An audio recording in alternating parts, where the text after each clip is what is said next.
Plaza? 10-4 dispatcher. Verify address. It's Acer Plaza. Repeat, Acer Plaza.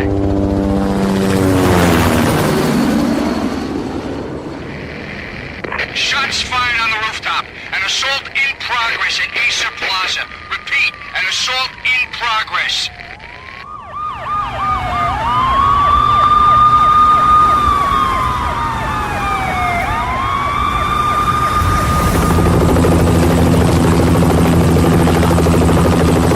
It's a war zone down here. 1085 dispatcher. Need additional units. Additional units now. Officer in danger. Officer in danger.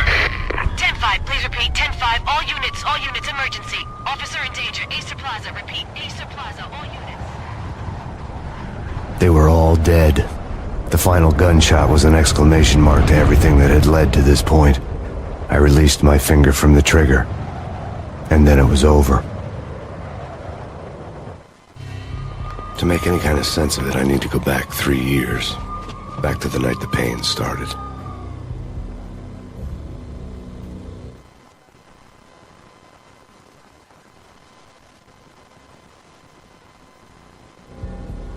I was still on the force back then. NYPD, Manhattan, Midtown North Precinct, Hell's Kitchen. So when are you coming to work for me, Detective Payne? You'd make me work undercover in some hellhole. Sorry, Alex. Michelle and the baby come first.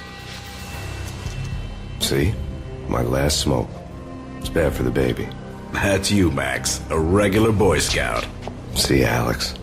Still on for poker Thursday night, right? Like taking candy from a baby. Life was good. Sun setting on a sweet summer's day. The smell of freshly mowed lawns. The sounds of children playing. A house across the river on the Jersey side. Beautiful wife and a baby girl. The American dream come true. Honey, I'm home. But dreams have a nasty habit of going bad when you're not looking. The sun went down with practiced bravado. Twilight crawled across the sky, laden with foreboding.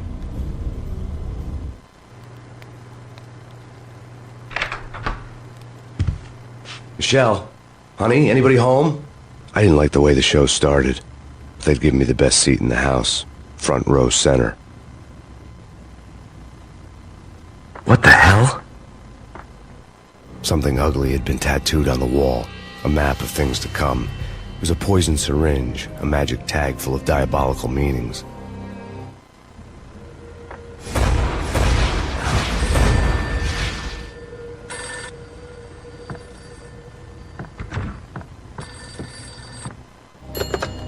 Listen, someone's broken into my house. Call 911. Is this the Payne residence? Yes, someone's broken into my house. They're still here. You have to... Good. I'm afraid I cannot help you. Who is this? Hello?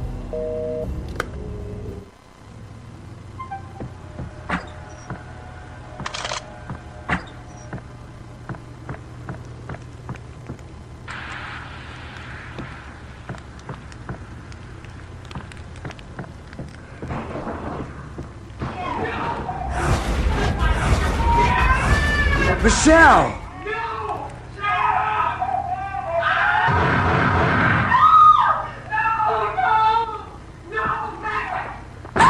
Michelle! It's coming.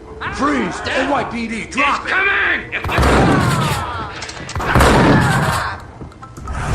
No, please, God, no. The flesh of fallen angels!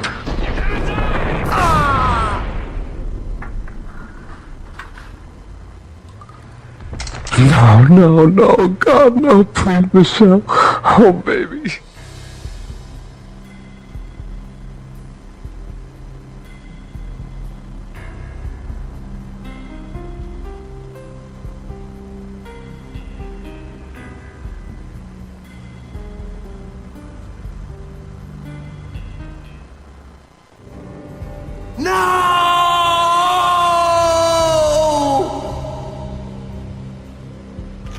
That was 3 years ago. Everything ripped apart in a New York minute. The killer junkies had been high on a previously unknown designer drug, Valkyr, V. After the funeral, I told Alex I'd be transferring to the DEA. It took us 3 long years to get a break in the Valkyr case. Then, finally, 2 months ago, a dime dropper tipped us off that Jack Lupino, a mob boss in the Punchinello crime family, was trafficking. I went undercover, infiltrated the worst mafia family in New York.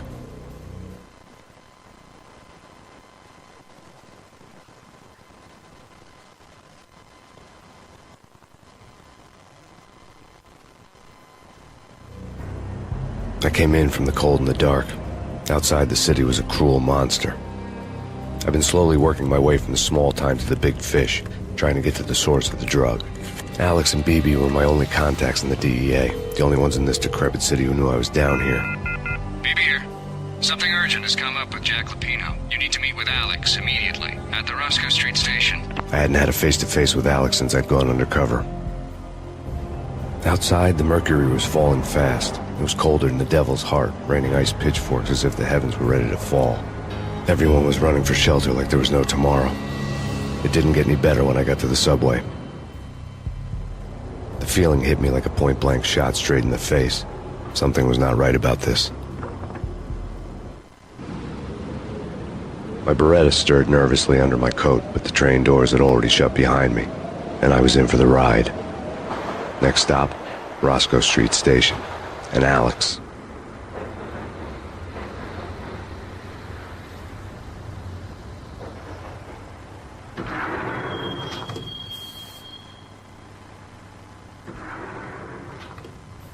The station was drenched in gloom. Alex was a ghost, nowhere to be seen.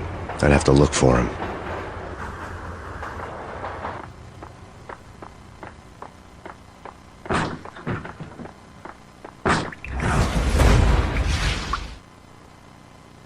Death was in the air at Roscoe Street. I'd have to find Alex fast.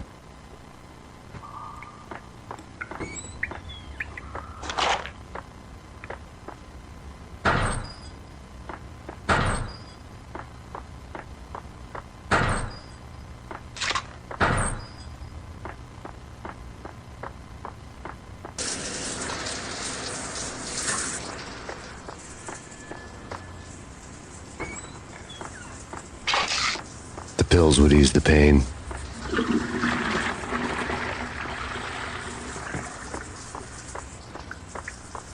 Wasn't Jake supposed to take care of this?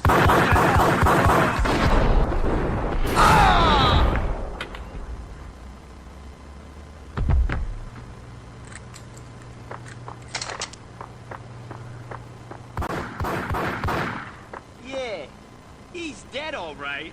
Hey, it's me you're talking to. Hold it.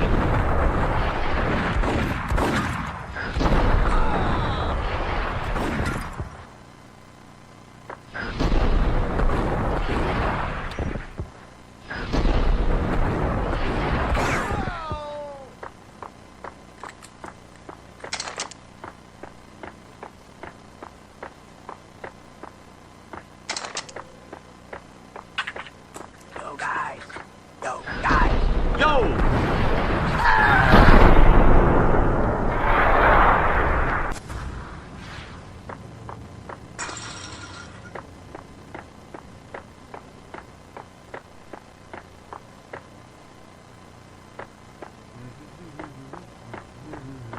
Hold it!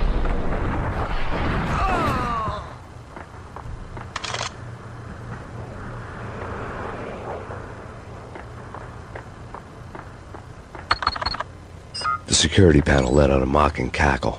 I'd need the right code. What is that? It's nothing. Relax.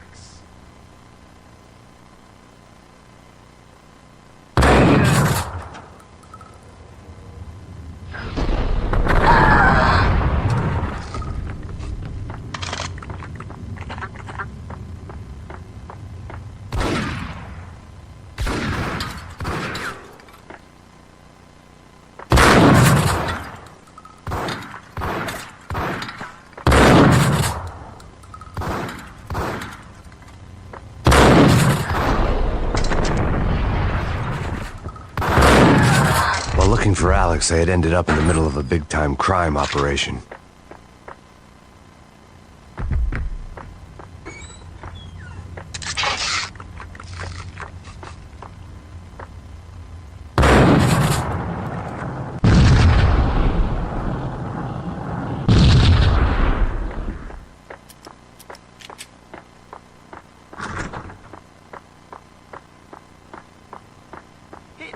bank ain't exactly keeping low profile. The riskiest high seven, huh? But hell, the payoff makes it worth it.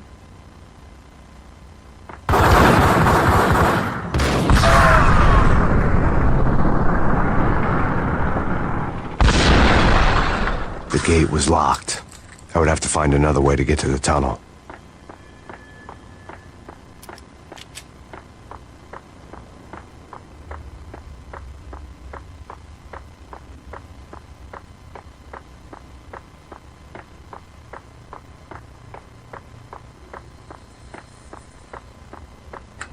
The power to the rail had been cut. I'd have to get it back on to get the train moving.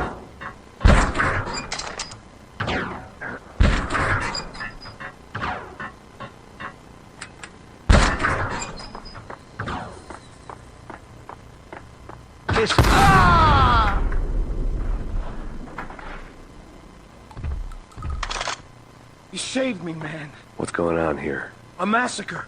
These armed thugs just appeared from nowhere. We need to get help. I can make the call from the control room 1 floor up. Can you take me there? Sure, sounds good. Follow me.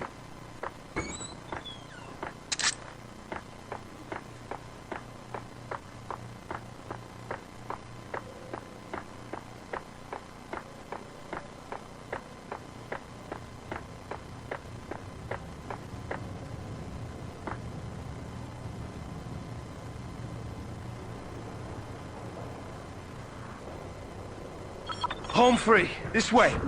What the hell?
The train lit up like a Christmas tree. The power was back on.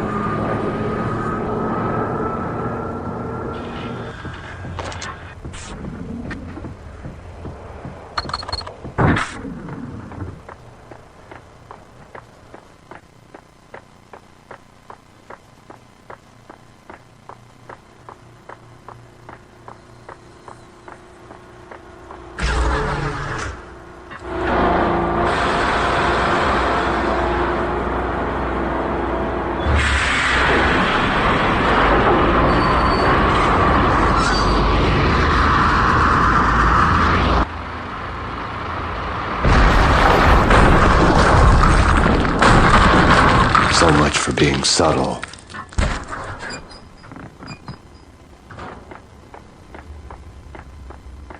What the hell?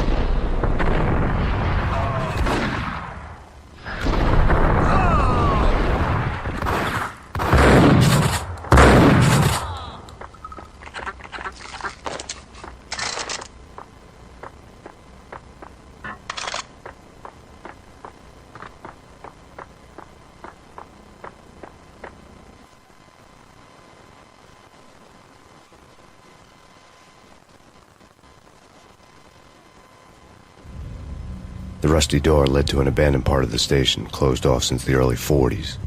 Something big was going down at Roscoe Street. Maybe that's why Alex had wanted to meet me here. Maybe not. One way or the other, I was going to find out.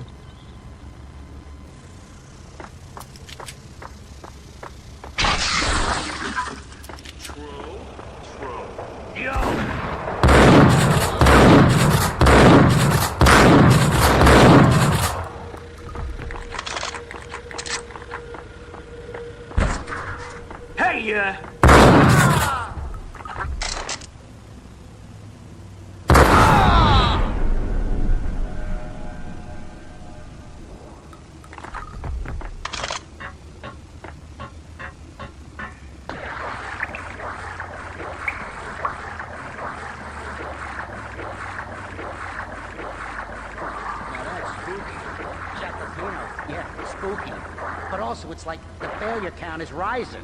Yeah, I wouldn't joke about it if I was you. Yeah? The station's not secured. Someone decided to play hero upstairs. That's all we need.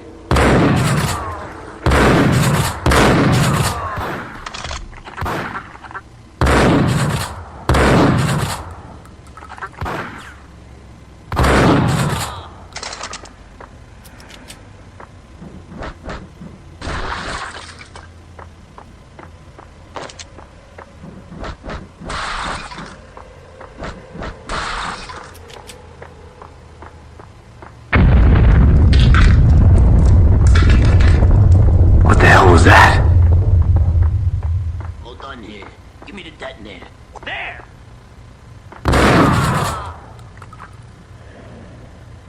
Whack the sucker!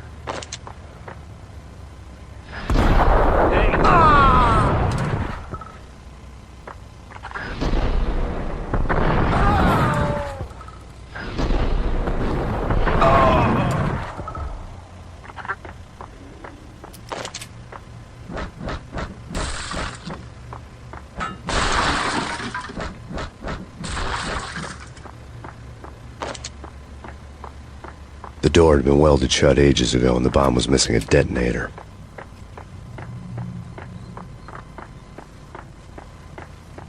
Okay, fellas. The police are on their way. New York's finest. They're gonna be here soon. So stick to the plan. We've got our own private exit route. In and out, do your thing. Bam, bam, thank you, man.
We come to you now live from the crime scene.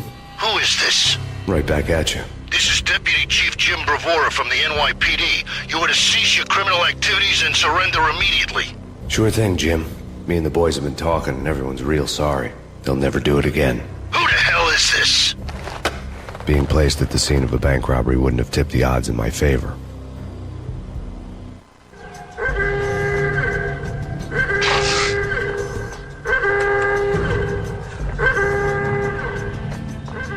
The bank robber's score lay on the table.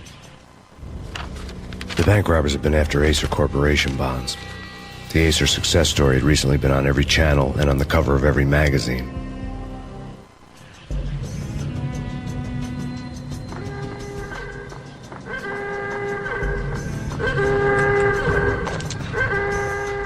The bank robbers had left their tools on the table. Judging by the detonators, the crooks had bought enough explosives to send Lady Liberty into orbit.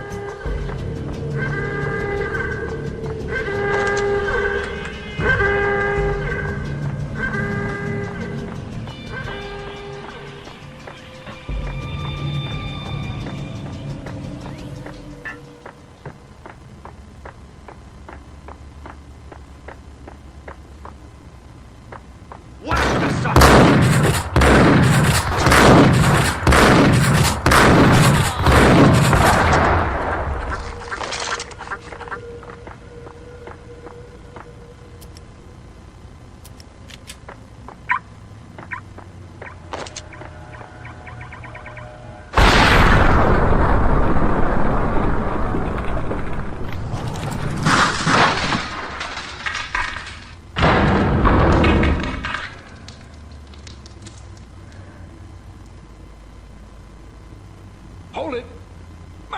Jesus, you almost gave me a heart attack. I nearly shot you.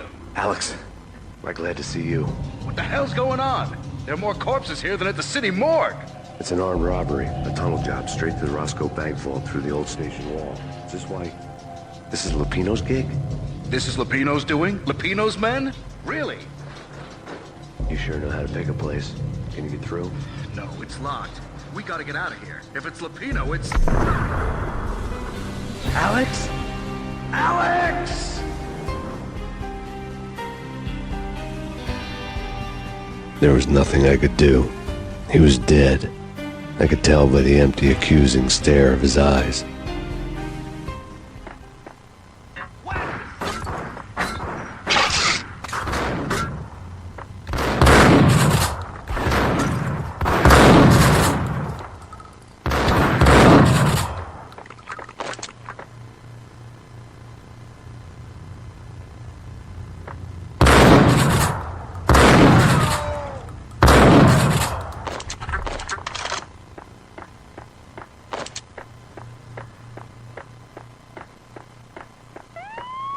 Let's get the hell out of here.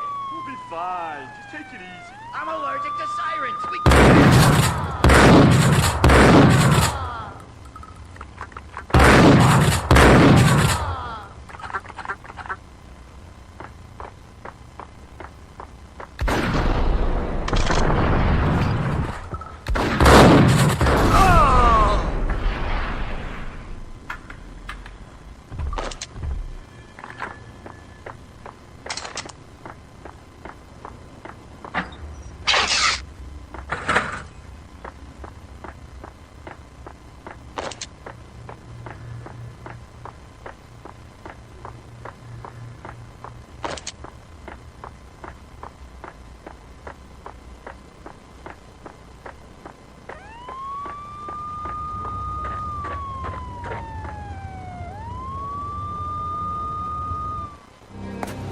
Alex had kept me relatively sane for the past 3 years. Now I didn't know how I felt. Somehow he had stumbled upon something big and ended up stepping on Jack Lupino's toes.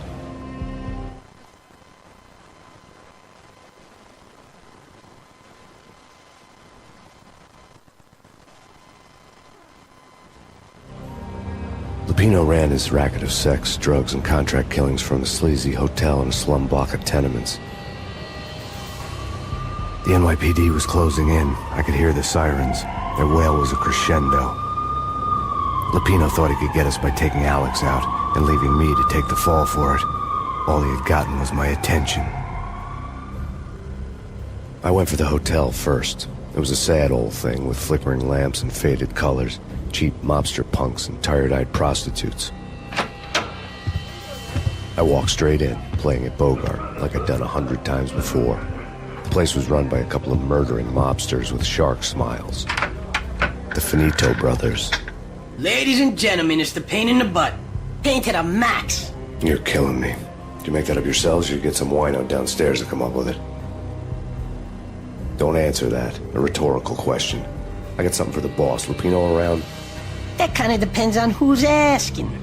A friend or a junk squad plan. Don't answer. It's one of them, how do you put it, rhetorical questions. Lupino ain't here, but he says bye. Lupino wasn't in his cheap hotel. Instead, I ran into the Finito brothers. My cover had been blown, the door slammed shut behind me, and then I was dodging bullets like raindrops. Pain in the butt. Ha ha! Pain to the max. Junk squad king. Got a ticket to Marble City. Deeper than lying down.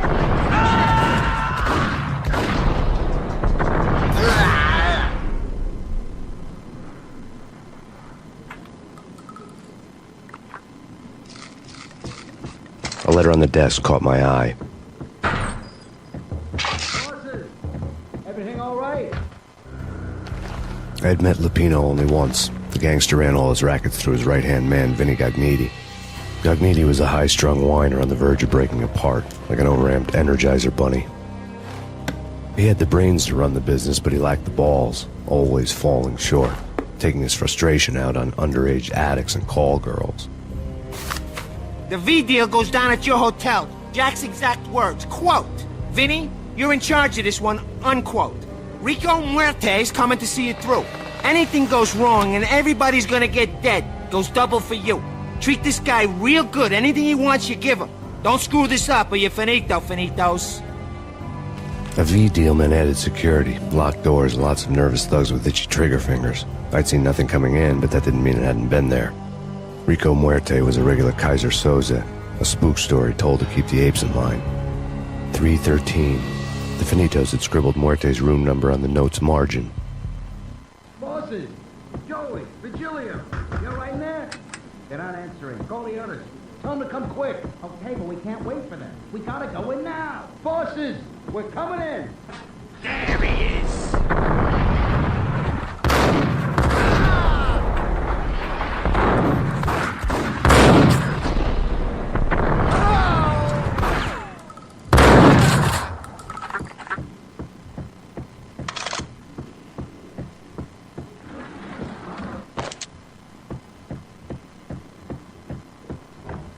Getting out was not going to be easy. The staircase was locked and the elevator had been busted for a decade or more.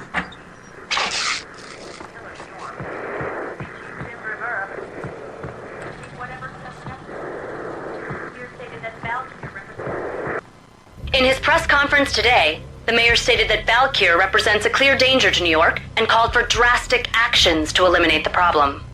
On today's top story, the Valkyr crisis worsens with the murder of DEA Special Agent Alex Balder. Special Agent Balder had been shot repeatedly from a point-blank range. The gunman has been identified as Max Payne. The noose is sure to tighten around this fugitive criminal as more NYPD units join the search to apprehend him. I had just gotten my 15 minutes of fame.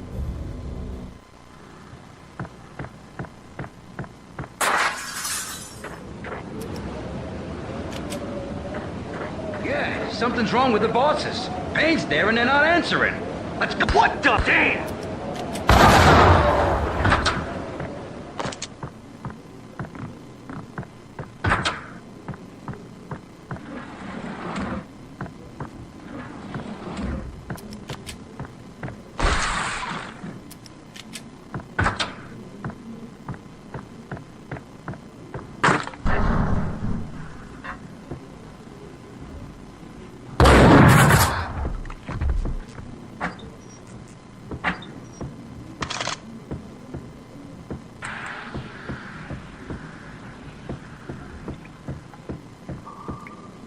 Previously on Lords and Ladies.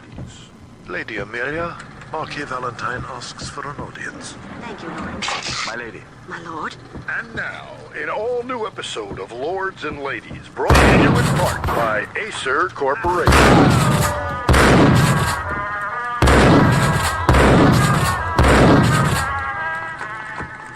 My lady. My lord? My lady, there is a matter of great importance I must bring to your attention. My lord, there is?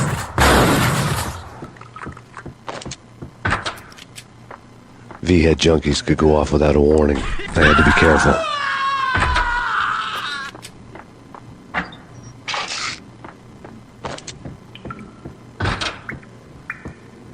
There he is.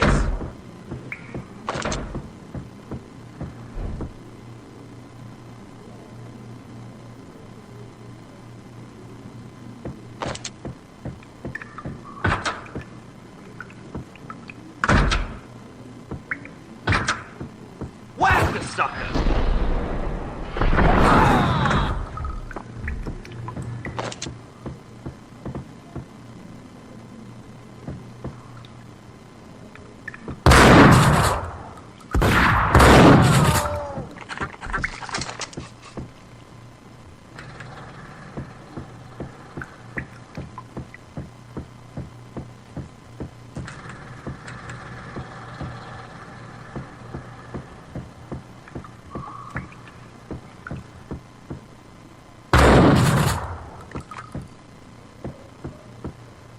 Piece of crap.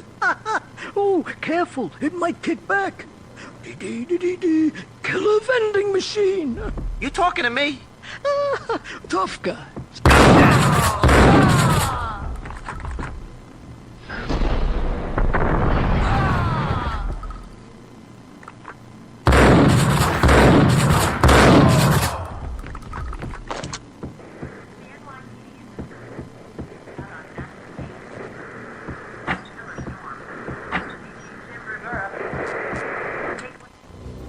night, the city's fight against the nightmare drug Valkyr took a turn for the worse, as DEA Special Agent Alex Balder was found brutally slain at the Roscoe Street subway station. A suspect was seen leaving the site only moments after the shots had been fired, and the NYPD is currently in pursuit of Max Payne, a repeated felon believed to be armed and extremely dangerous. And now the weather. The worst winter storm in recorded history continues to pound the city.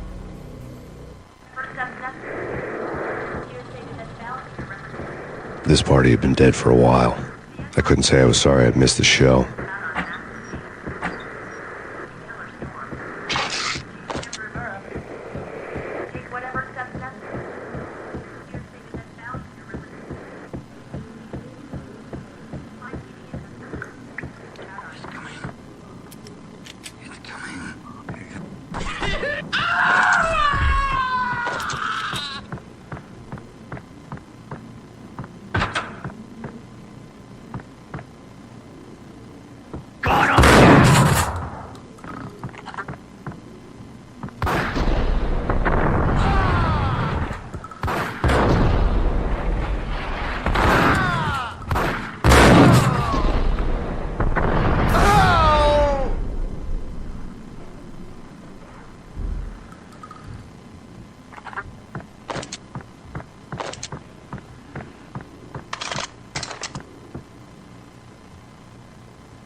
I'd found Muerte's room.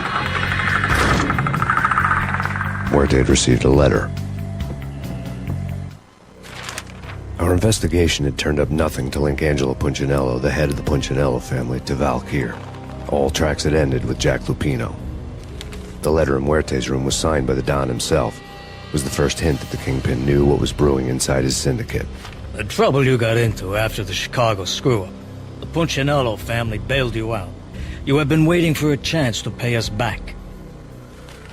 One of our trusted boys has a monkey the size of King Kong on his back. We need your special skills for backup on a major deal. Collecting evidence had gotten old a few hundred bullets back. I was already so far past the point of no return I couldn't even remember what it looked like when I had passed it.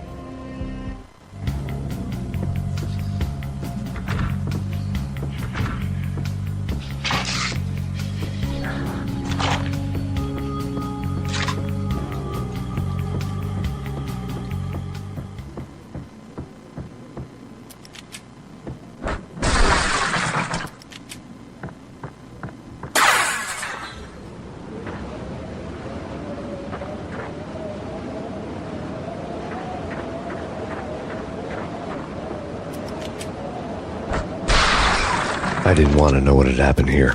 It was not a pretty sight.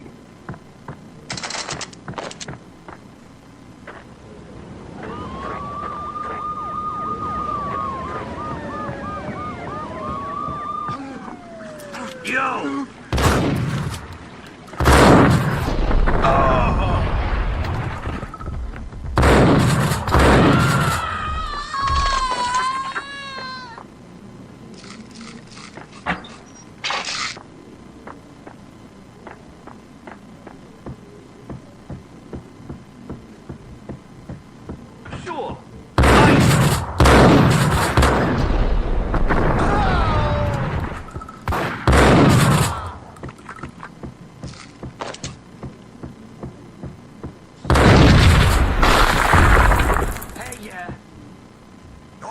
God damn! I thought it was a bomb for sure. Nah, the Russian wouldn't dare. This has been waiting to happen. I thought it was a bomb. Hey,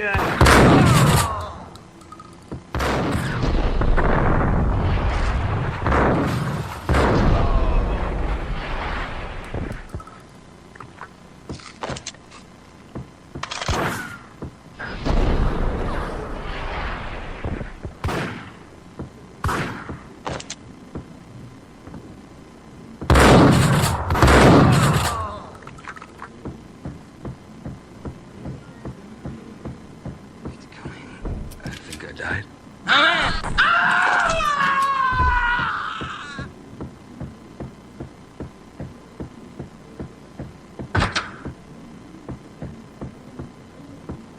hooker had left her diary on the table. The diary belonged to a hooker named Candy Dawn. The read would have made a vice cop blush. Had talks with the mystery hag over the phone again. Sent her the latest One-Eyed Alfred tape. As long as the hag keeps paying for the tapes, the old man could come every day for all I care. She had a nice sideline, making secret X-rated flicks of her clients and selling them to the highest bidder. It would get her killed if her V-fix for the day didn't do it first.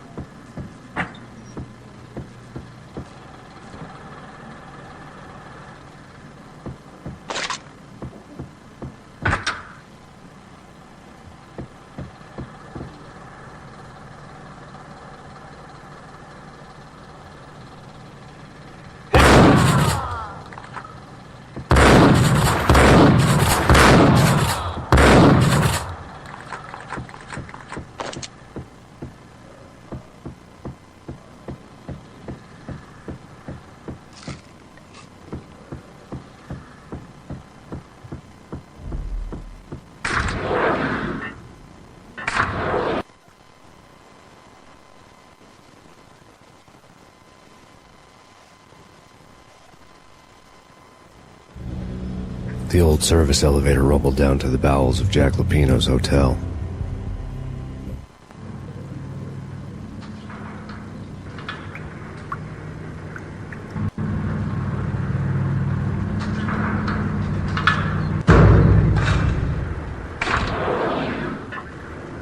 It was freaking crazy. The cops were doing a full-scale siege next door. More traffic than rush hour. I mean, bleeding bastards running back and forth, Ronnie and Jimbo to throw, and in the middle of all this, there we were. I didn't give a damn, just going with the flow. So what happened? Nothing happened. We got the explosives, dumped the cargo, we were home free. Jesus.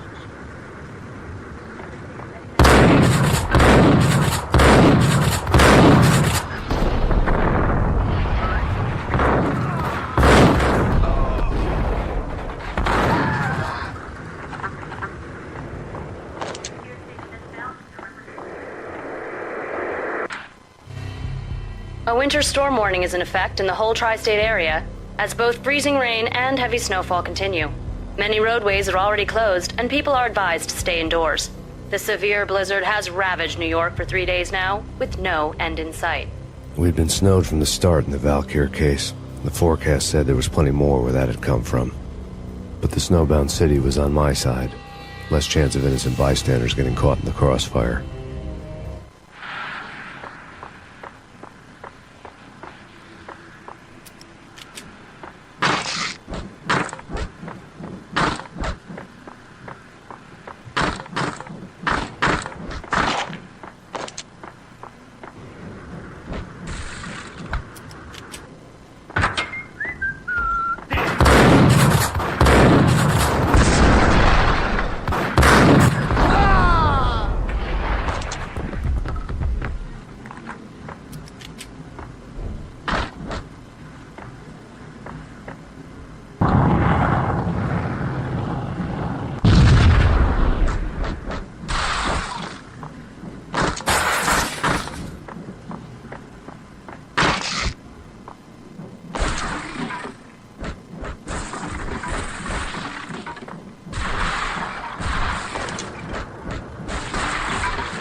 Exhibit number 1.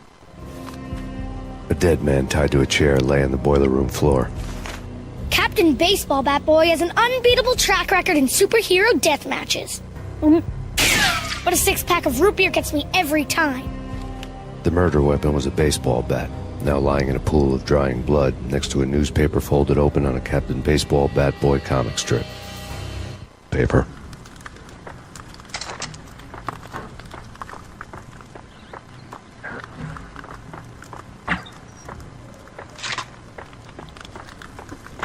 Take vampire movies. Why are they always set in L.A. or Mexico? They can't even get a tan. If I was a bloodsucker, I'd move to the North Pole. Winter's one long night. Yeah, and what would you eat? Suck blood from Payne.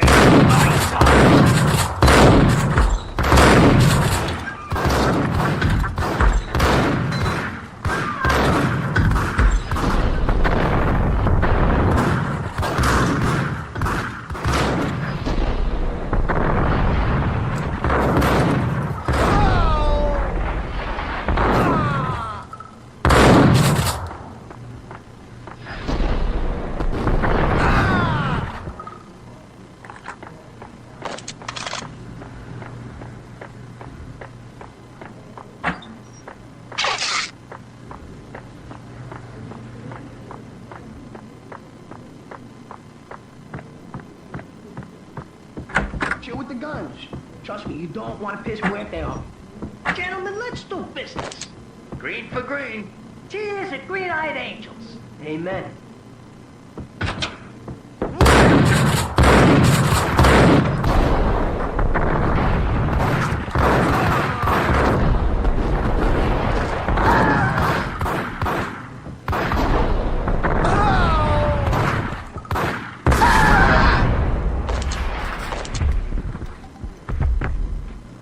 A lifetime ago, this would have gone down as a narcotics arrest.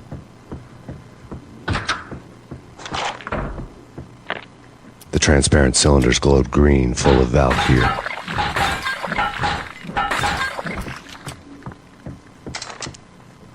It was dirty money. There was a key on the table.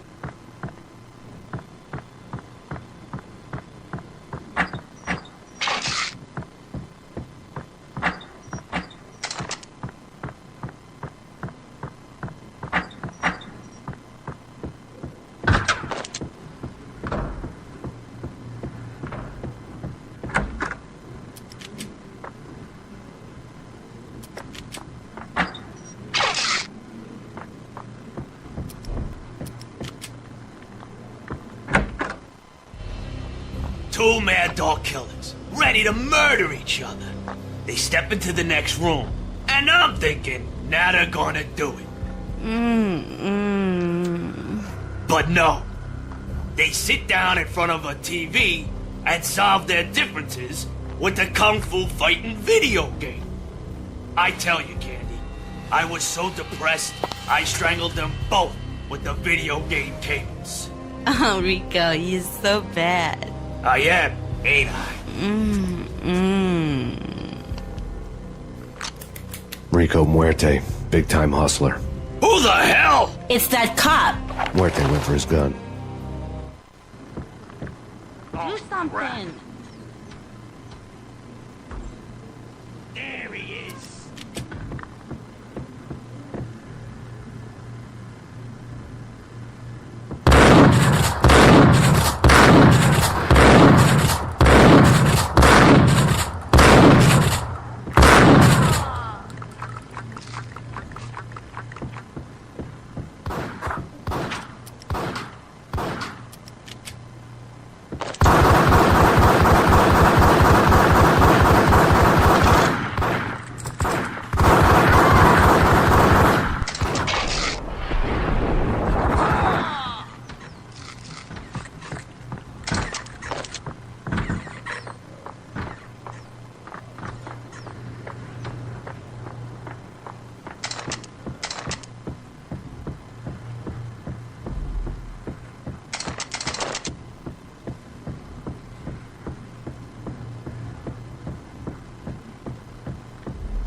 The antique switchboard was still in use.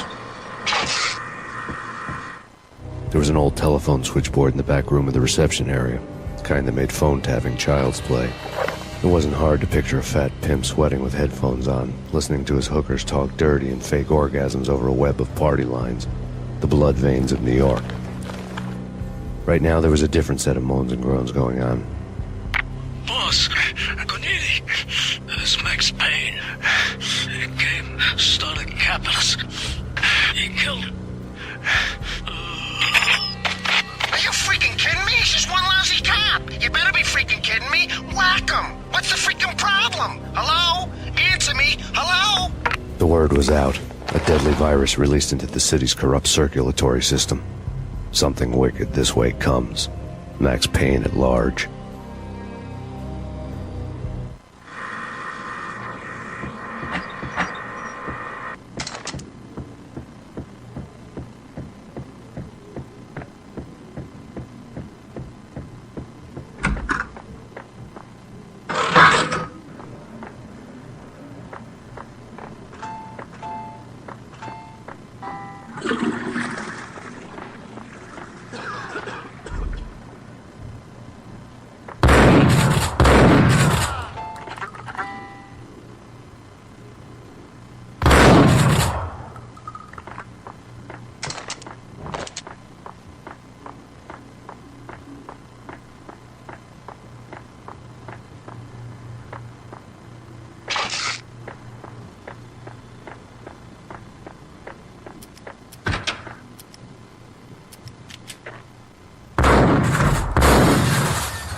Turn around, walk away, blow town. That would have been the smart thing to do. Guess I wasn't that smart. Lupino's tenement buildings were a seedy hangout for all kinds of sleaze. A liquor store, a pawn shop, a laundromat full of mobster bookies and loan sharks. The list went on. The how and why of it was a mystery to me, but they knew I was a cop. They knew I was coming, and they were going to get real trigger-happy about it. I got to see Lupino's hangout all lit up. A bomb went off, turning snow into liquid gold. A pillar of fire lifted the remains of a car straight up into the air. The flames were highlighted on the hood of a black Mercedes-Benz as it coasted down the street real slow, as if the driver didn't have a worry in the world. I got a good look at the man riding shotgun. It was Vladimir, the head of the local Russian mob, the fly in Don Punchinello's soup. The ringing in my ears was the sound of a mob war being waged.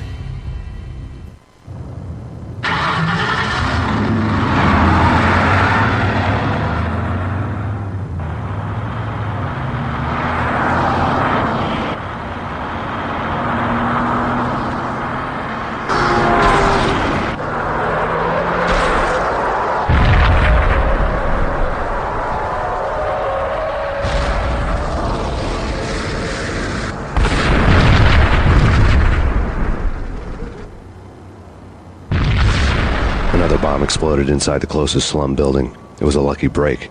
The goons inside were spooked, but luck always came with a price tag.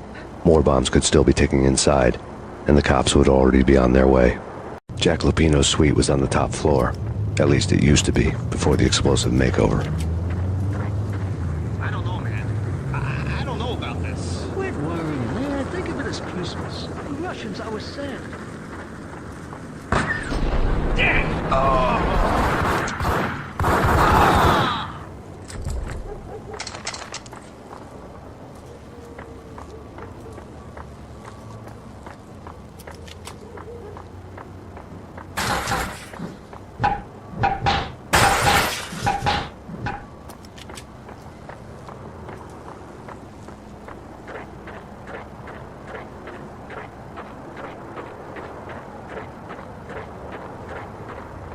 The headlines were a depressing read. The headlines were screaming bloody murder. The storm was a screaming duet with the approaching prowl car sirens. It was all a scream when you were down for the count and wanted for murder.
The whole building was rigged with explosives.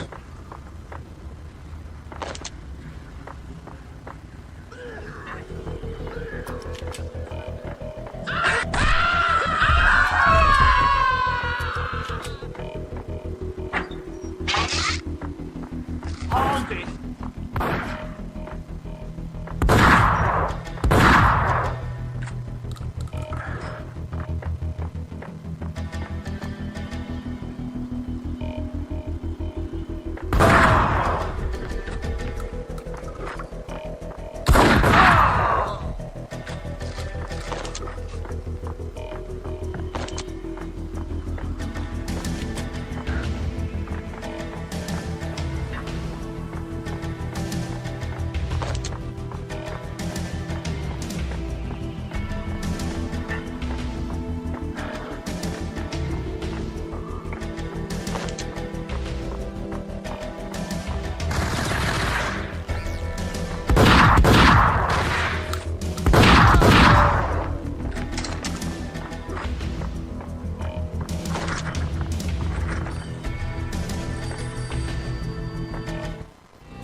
A beaten-up phone in the entrance hall was ringing.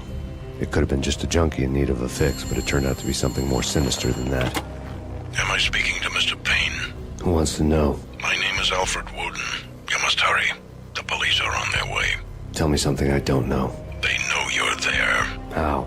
And what's it to you? I will contact you again. The cops arrived, sirens singing in the off-key harmony of a manic-depressant choir. I had a few minutes while the SWAT team would go through their usual routine. By the time they busted in, I needed to be long gone. Max Payne, this is Deputy Chief Jim Bravura from the NYPD. Drop your weapons and come out with your hands above your head. What was that? It's nothing. Relax.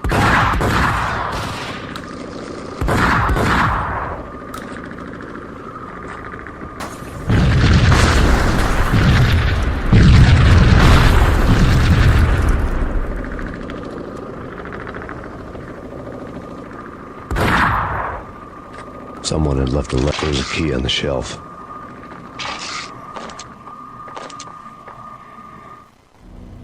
Suddenly it all made sense. The bombs, the Russian mob boss making an appearance in person.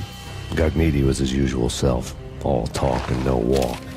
After our hit, the Russian has only a couple of guns left, and they can be bought. There's no freaking way he has the guts to try anything after that. As it turned out, the Russian had plenty of guts. one thing he could count on. You push a man too far, and sooner or later he'd start pushing back. Max Payne, this is your final warning. Surrender or be...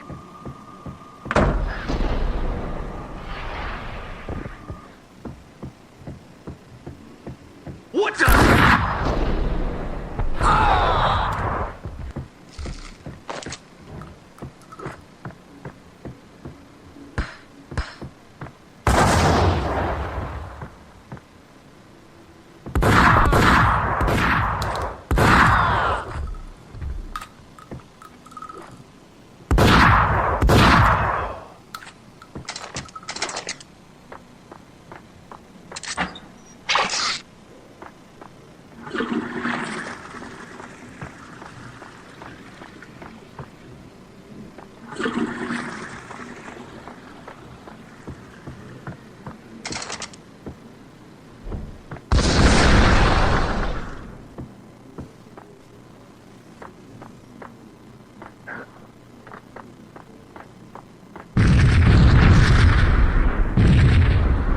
Get him!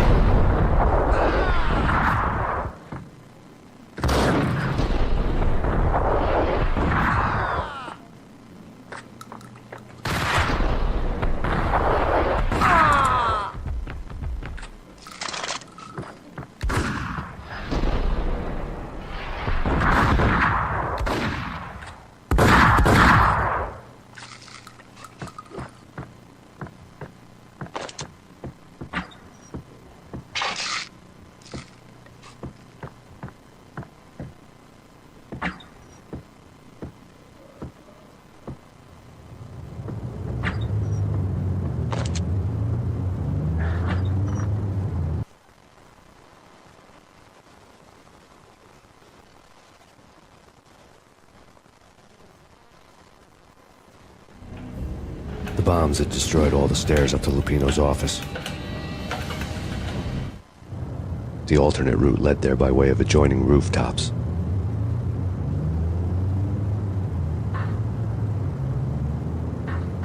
It's never been this cold. Never ever. It's like the sky's falling. Yes, sir. It's the end of the world as we know it.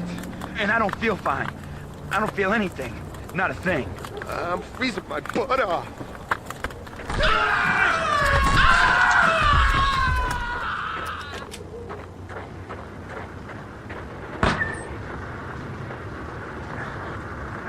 To get to the roof, I'd need to get to the elevator through the locked door up ahead.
No, don't shoot. You know the clowns at the laundry? Me?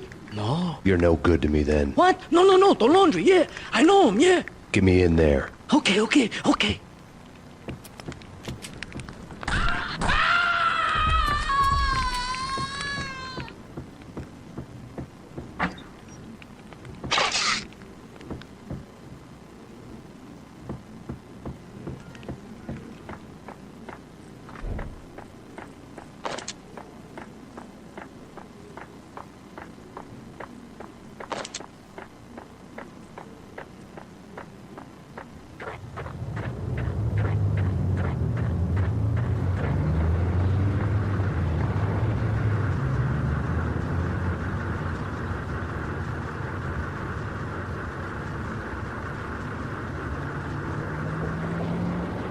me. Open up. Let me in, quick. Not so fast. The password. John Woo. Come on. Okay, John Woo. All right. Come right in. It's a... There he is!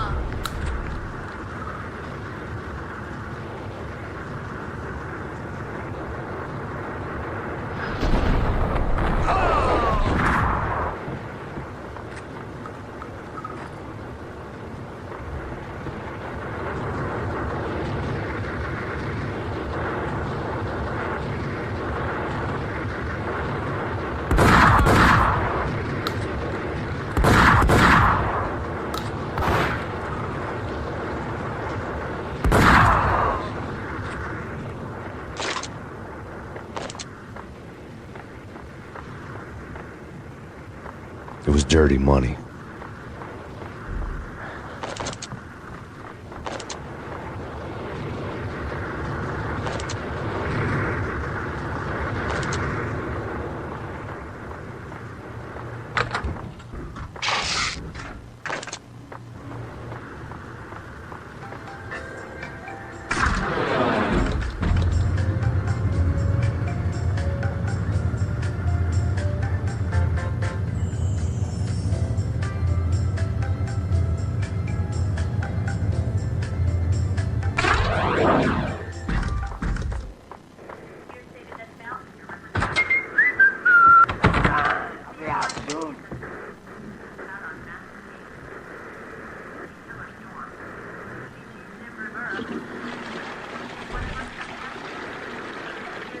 Yo!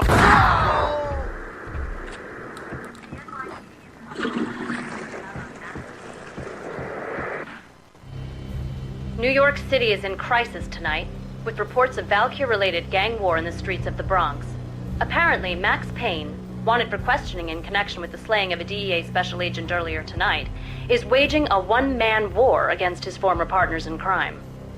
Among the listed casualties so far are notorious mafia members Joey and Virgilio Finito, as well as Rico Muerte, himself a fugitive from the law, and a suspect for several murders in the Chicago area. The NYPD has been placed on full alert. A citywide APB has been put out on Max Payne. Deputy Chief Jim Bravura has promised to take whatever steps necessary to bring him to justice. What those steps may be remains to be seen. For NYCNN TV News, this is Kira Silver.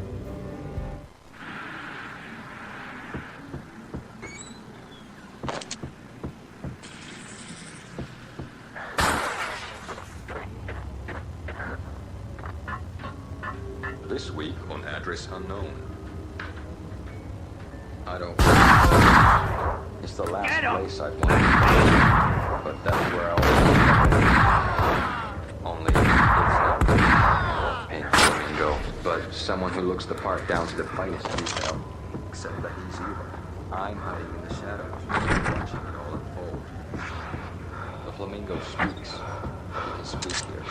It says...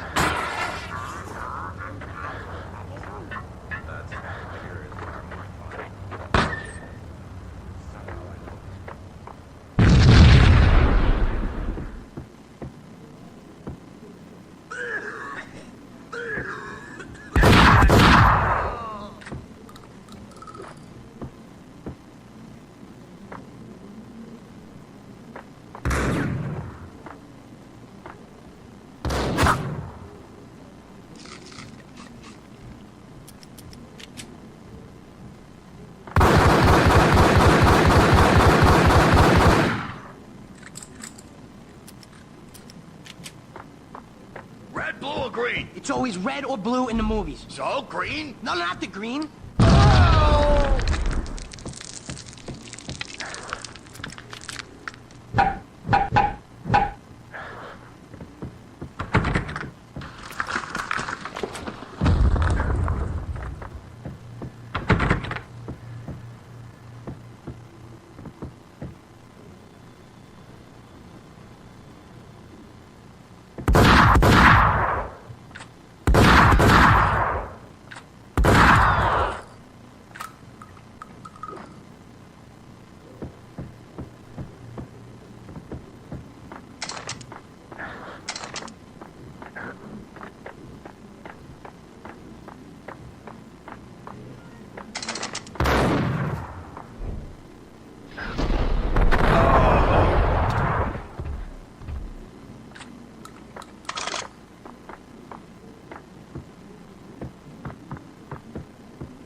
Gognitti. Just the man I've been killing to see. Payne? Freaking fat! I knew from day one there was something screwy about you. What do you think you're doing? You're a freaking cop. You ain't got squat on us. You can't just come in here waving your piece like it meant something. Yeah! Oh my God! Oh God, you shot me! Ah! You're dead, Payne! What the hell are you waiting for, you apes? Kill him! Kill him! With pleasure, boss. Gognitti bailed. I made like Chow Yun Fat.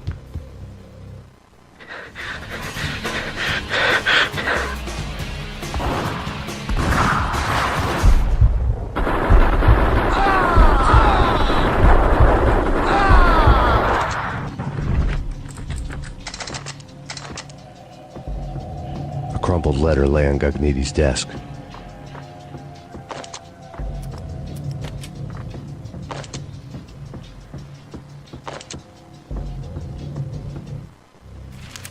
The letter was addressed to Don Punchinello, but Vinny had never had the nerve to finish it. Jack's gone voodoo. Just the other night, he shot Dino because he wanted to see what his brains looked like splattered on the wall. He's a freaking mad dog. We're running out of men and business fast. Gognitti had been living in mortal fear of his boss. Jack Lupino was a psycho.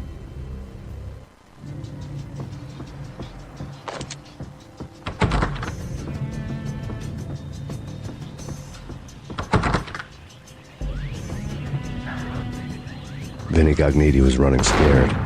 He could run, but with a bullet in his stomach like a broken bottle of Tabasco, he was quickly running out of time. He knew where his boss was, and I wanted to square things up with Jack Lupino.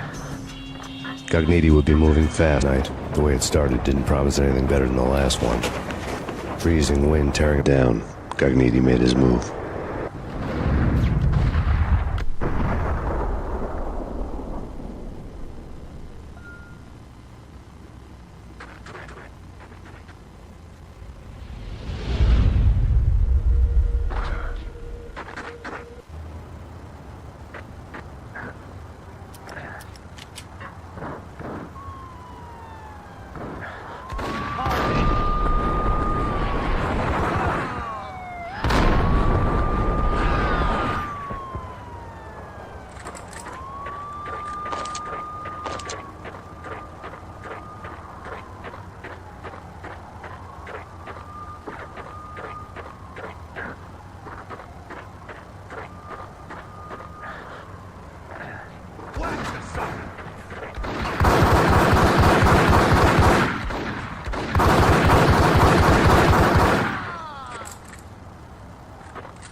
It's Payne! He's coming down the stairs! Shoot the bastard!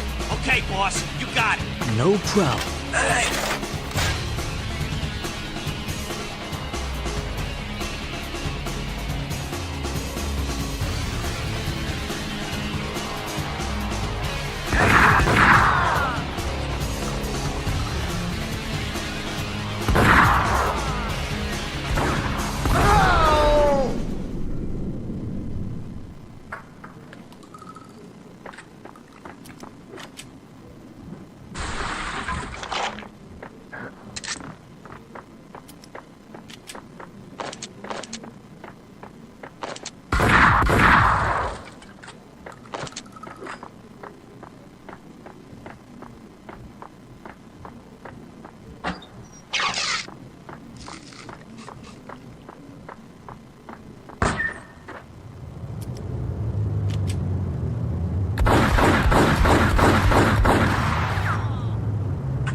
Max Payne has nowhere left to go. We are very close to capturing him. You'll get a full statement then.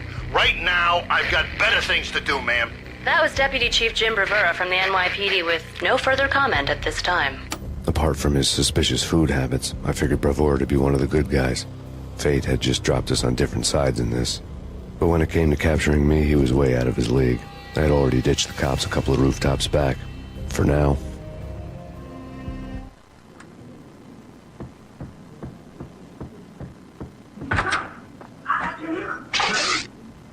Leave it done. Point it at the door.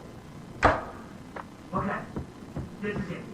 Any moment now, Payne's gonna bust through that door with murder in his eye.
Open, goddammit!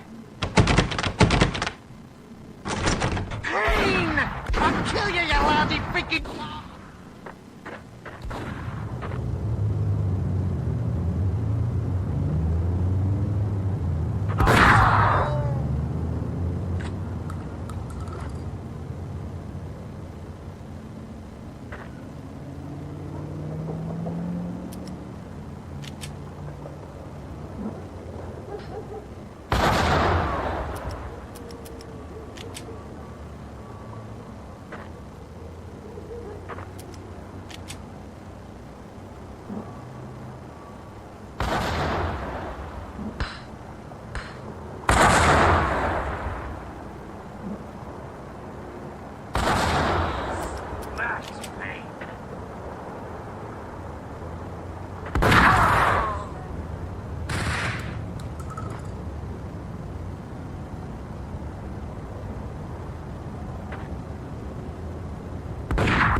Cogniti ran out of steam in a dead-end alley with steam boiling out of the sewer grates like all the fires of hell were burning high beneath us.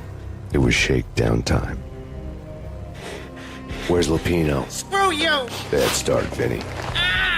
Police brutality! I rate pretty high on that. You can't just hurt me in cold blood? Just keep telling yourself that. Listen good, Candyman. I'm not gonna be anybody's fall guy. I want to know where your boss is hiding. There was no glory in this. I hadn't asked for this crap. Trouble had come to me in big dark swarms. The good and the just were like gold dust in the city. I had no illusions. I was not one of them. I was no hero. Just me and the gun and the crook. My options had decreased to a singular course. I'll tell you, just don't hurt me no more. Lupino's at Ragnarok, the nightclub. Book me, take me home into the freaking jail, just don't hurt me. Your rights will be read at your funeral.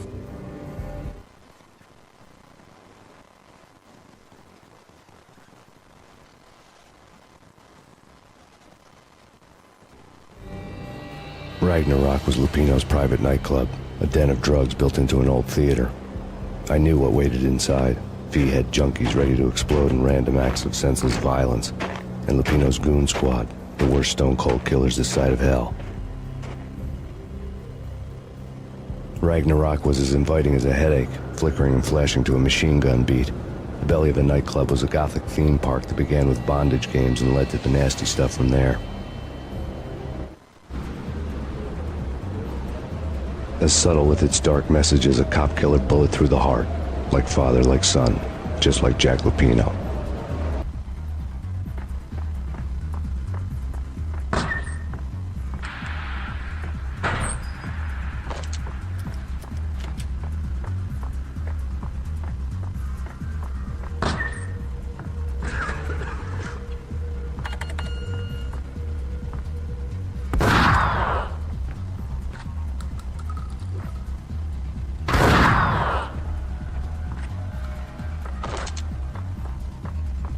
The book had never been a bestseller. Given the setting, I was surprised to find that somebody had been passing time reading. The paperback was entitled, The Age of Murder and Storm. The blurb on the back mentioned Norse mythos and Ragnarok, the end of a Viking world with a terrible winter that covered the earth in ice, when vile crimes were rampant and all humanity lost. I could see how somebody impressionable might get it into their head that we were at the end of time. I was also beginning to see what the nightclub and its owner were all about.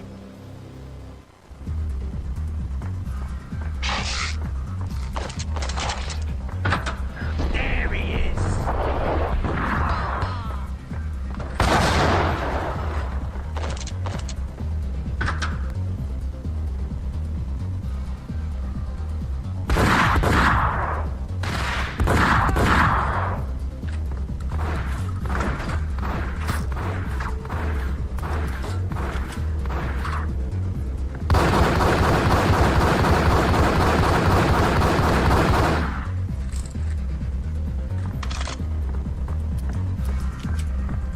What the?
books on the occult had been piled on the table.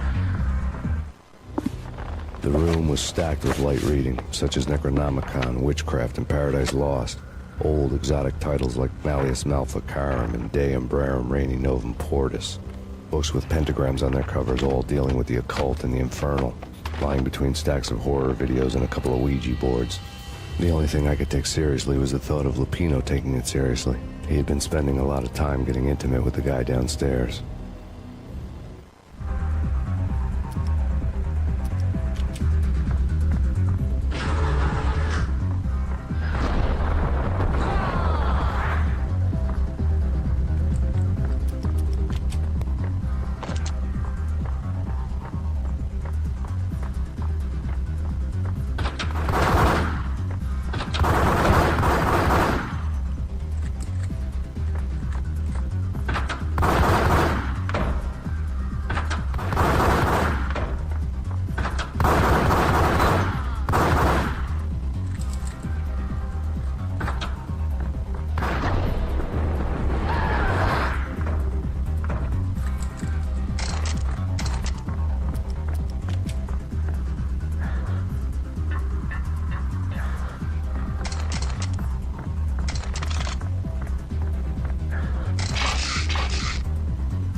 karaoke never was my scene.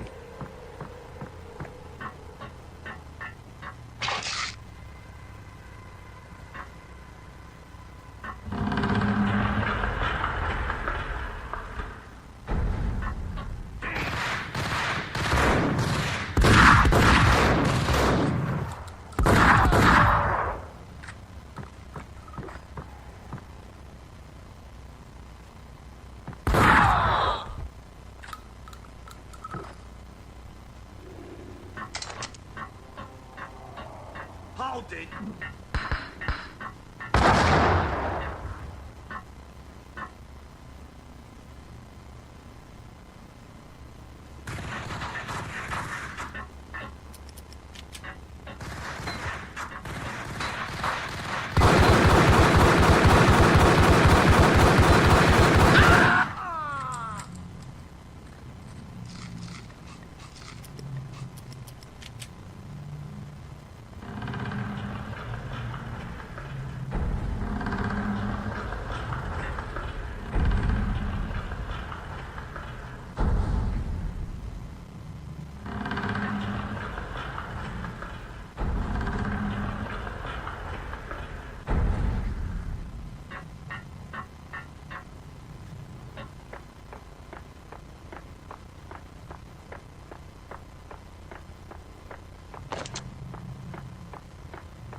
The backstage area led to Lupino's inner sanctum.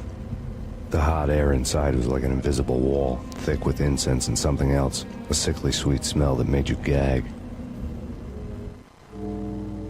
This was the rotten core of the Big Apple. Lupino lurked somewhere ahead, like a spider at the center of his web, waiting. The vapors in the air started to make my head swim. Torn pieces. Punchinello had threatened Lupino in writing. The note had been torn to pieces, bloody fingerprints all over them. Don't want you to think that one of my boys is not playing with a full deck. Shape up, Jack. We are running a business here. I'd hate to send the trio to strong-arm you. The trio were the Don's notorious henchmen. It was obvious that Lupino hadn't been intimidated by the threat. The letter lay scattered on the sofa. Lupino's notes covered the table. Jack Lupino was crazy, all right. The table was scattered with notes of demented arcane nonsense written in rusty blood. A mishmash list of demons, devils, and dark gods evoked. Beelzebub, Asmodeus, Baphomet, Lucifer, Loki, Cthulhu, Lilith, Hera! Blood given to you all. He was after that old Faustian deal. Your soul for power and fortune. Just sign on the dotted line with your blood. Lupino's notebook lay on the pedestal. Jack Lupino was crazy, all right. Mythic wolves, let loose to devour the sun and the moon. Lupino is the wolf. I'm Mr. Beast, the big bad Fenris wolf. I'm the end of the world man, wearing the flesh of fallen angels. After Y2K, the end of the world had become a cliché. But who was I to talk? A brooding underdog avenger alone against an empire of evil, out to right a grave injustice. Everything was subjective. There were only personal apocalypses. Nothing is a cliché when it's happening to you. The flesh of fallen angels! Come to me all! Astaroth, Beelzebub, Asmodeus, Baphomet, Lucifer, Loki, Satan, Cthulhu, Lilith, Hera! Blood to you all! Secret. Living under the skin of reality. I've seen it. The corruption of flesh.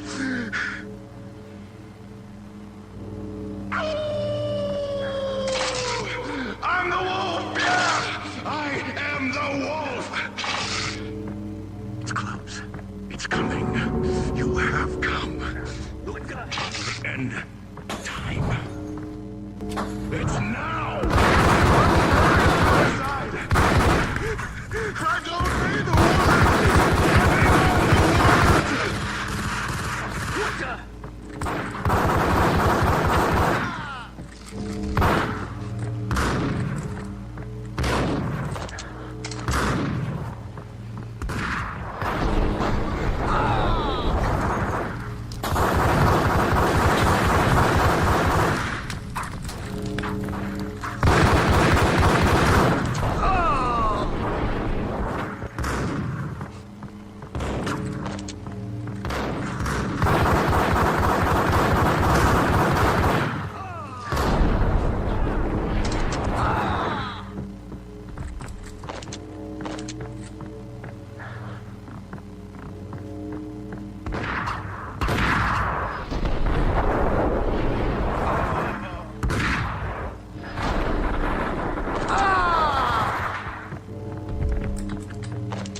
I had known there'd have to be a catch in it somewhere, and this one was the Empire State Building of catches.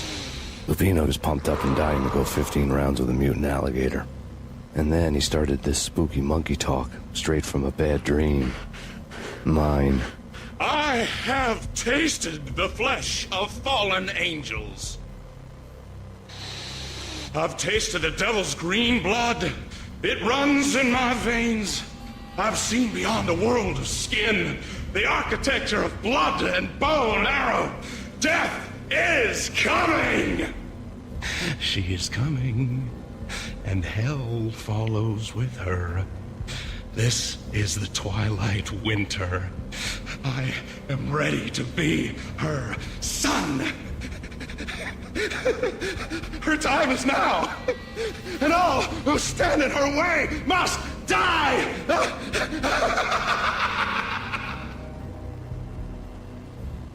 Die! You'll die! You'll die! Now! Oh, die!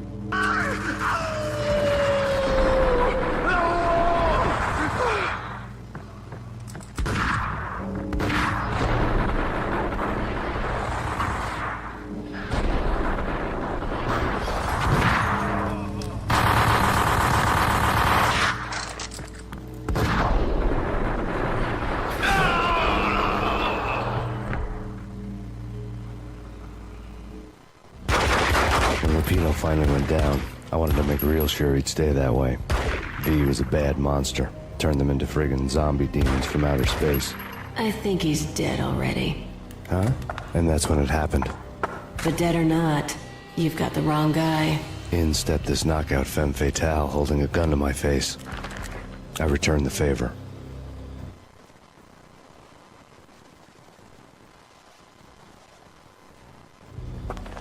Lisa Punchinello. Lisa Punchinello was the Don's wife. Mona Sachs. Lisa's evil twin. Your safety's off, evil twin. You might hurt someone with that gun of yours. Lisa's the damsel in distress. I'm the professional. I'd blow you away without batting an eye. Sure, and you can check out my credentials splattered all over this joint. Jack couldn't have framed you. Not the state he was in. We're after the same slime bag. Angelo Punchinello's the one who murdered your friend and framed you with it. You know this for a fact. I've got my sources. I don't have a clue these days. I just shoot them as they come. Who put a contract on the Archfiend? This one's mine. I hate the guts of that sadistic wife-beater. Why not pool our bullets for this one? I thought you'd never ask.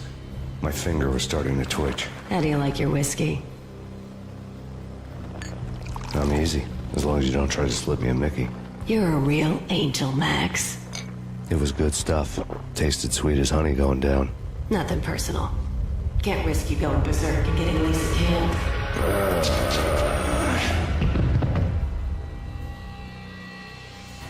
The nightmare was always the same. Violent shapes moving in darkness, old and ugly. The killer's mad laughter was a riddle filled with wicked innuendo.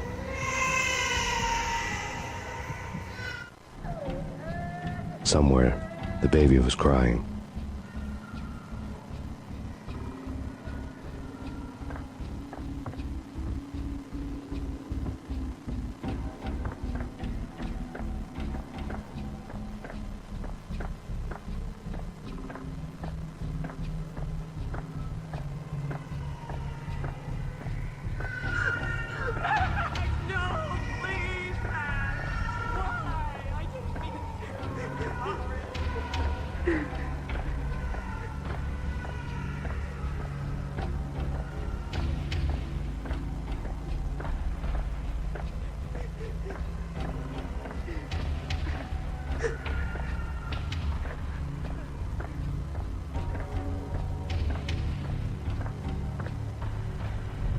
Should have known it when we found you snoring next to Lupino's corpse. A comedian, huh?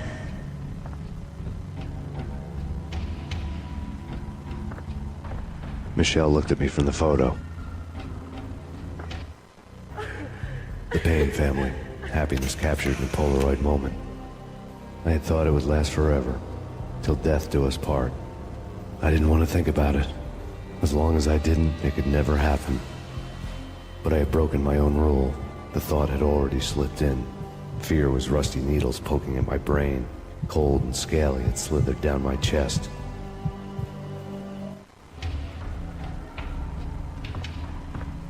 The pictures were filled with good old times. Alex and I had a few moments of glory between us. Crime-fighting comrades, the best in NYPD DEA collaborative team. Good-hearted macho bullshit like that. I would have given anything to have him here as my backup. No such luck. No luck at all.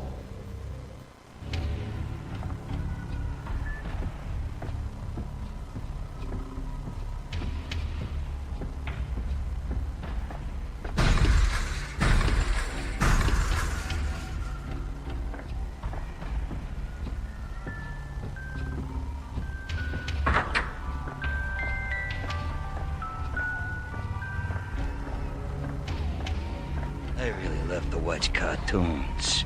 Captain Baseball Bat Boy's my favorite.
No.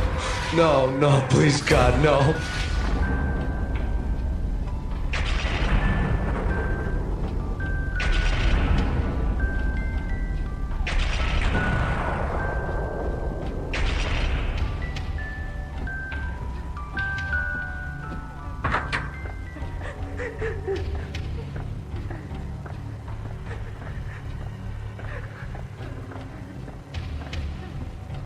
Slice them, dice them, shoot them full of holes, blow them to bits, vaporize them, disintegrate them.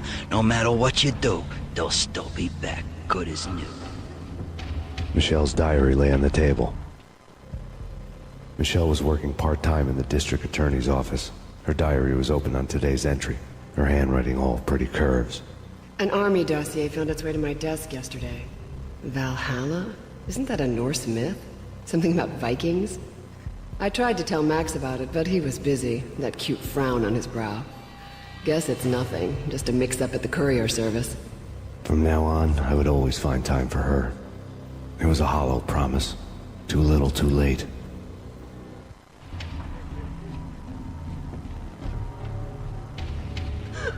Max, no, please, Max! Why? I didn't mean to. I'm sorry.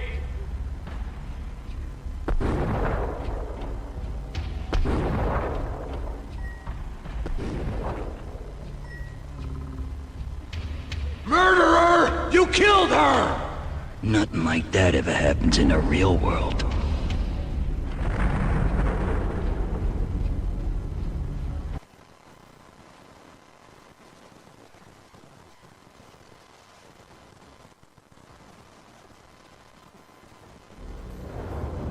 I woke up in a bad dream.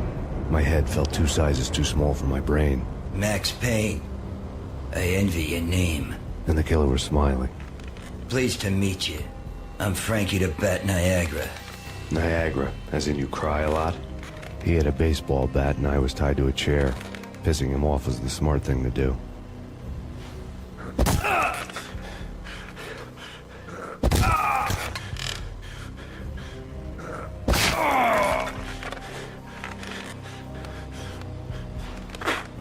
Nothing wrong with a little laugh now and then. Take me, for example. I love to watch cartoons. Cartoon violence is a fascinating thing. Let's take a break. I need to take a leak and maybe grab a cold one at the bar. Don't worry. I'll be back to finish this off. And then, it's checkout time. You play, you pay, you bastard. He swaggered out, and the door clanged shut behind him, locks clicking into place. Everyone makes mistakes. Mine hadn't been to crack jokes about the goon with the bat. He'd have cracked my skull regardless. It hadn't even been to trust a girl with a gun. I had blindly gone after the first bad guy on my hit list when I should have been aiming further up the ladder, at the head of the Punchinello family. I couldn't bring myself to be pissed at Mona. Guess I had a soft spot for a pretty face.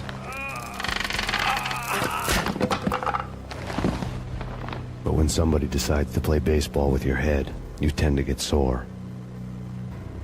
They had dragged me back to the basement of Lupino's hotel. I was beaten, bruised, and blue. I felt like the chair I had broken to get free.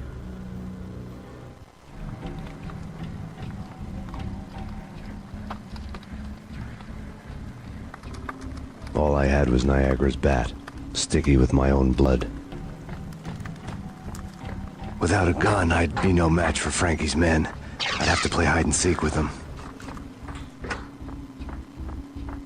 It's Frank. What's up?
Another newspaper caption for a murder scene.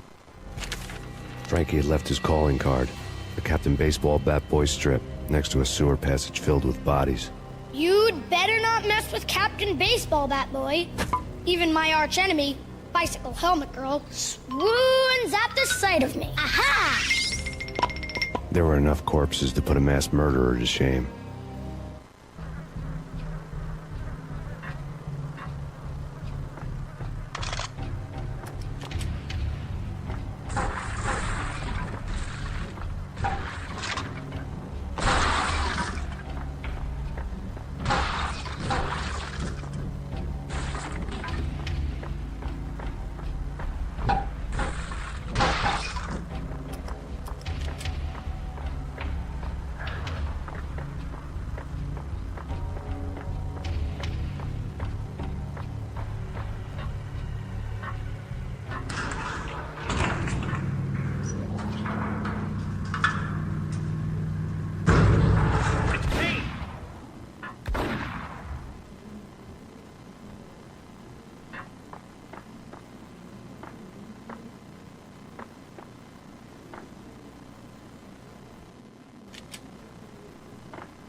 Things were fast going from bad to worse.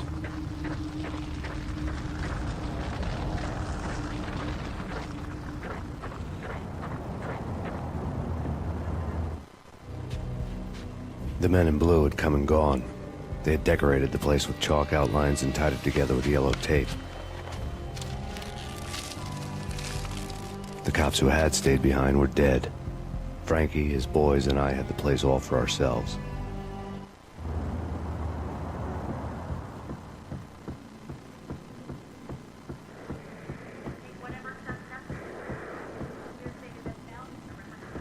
Just forget about it. Just forget about it. Hey, just forget about it. That crazy witch, you should have heard her. She was a real scream when the boys caught her trying to cap the Don. Oh, that's friggin' bad. To the trio? That's even worse than what Frankie's doing to that poor bastard downstairs. She's gonna take a long time to die. The mobster muscle on the phone was talking about Mona. Punchinello's trio were nothing but bad news. There he is.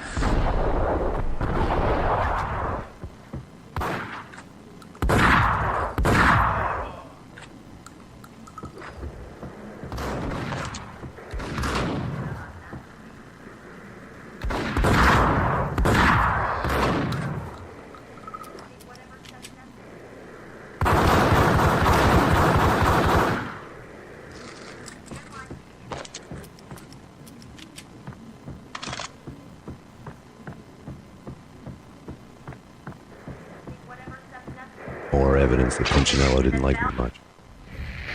The fact remains that all the victims so far identified in the Ragnarok shooting have been known criminals, many of whom had large doses of V in their blood. Reliable sources say that Max Payne was also among those killed, although no body has been recovered at this time. Reliable sources. That meant somebody thought the Mafia had me, didn't want the cops snooping around anymore. The body would be delivered to them barely recognizable. Case closed. Don Punchinello had the power to be that reliable source, which was no news. But his news was old news. Framing me hadn't been enough. Don Punchinello had put a hit on me. He wanted me dead, and it had been important enough for him to give written instructions to Frankie about it. Max Payne should die like a dog for the trouble he's caused. Frankie, I know I can trust you to give this matter the dedication it needs.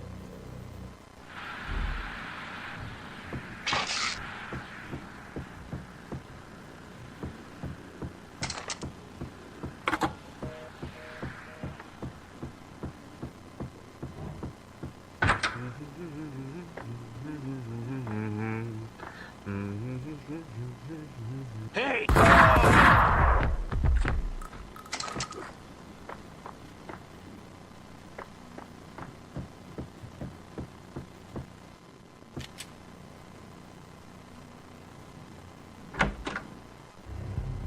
The hotel bar was fast developing quite a history.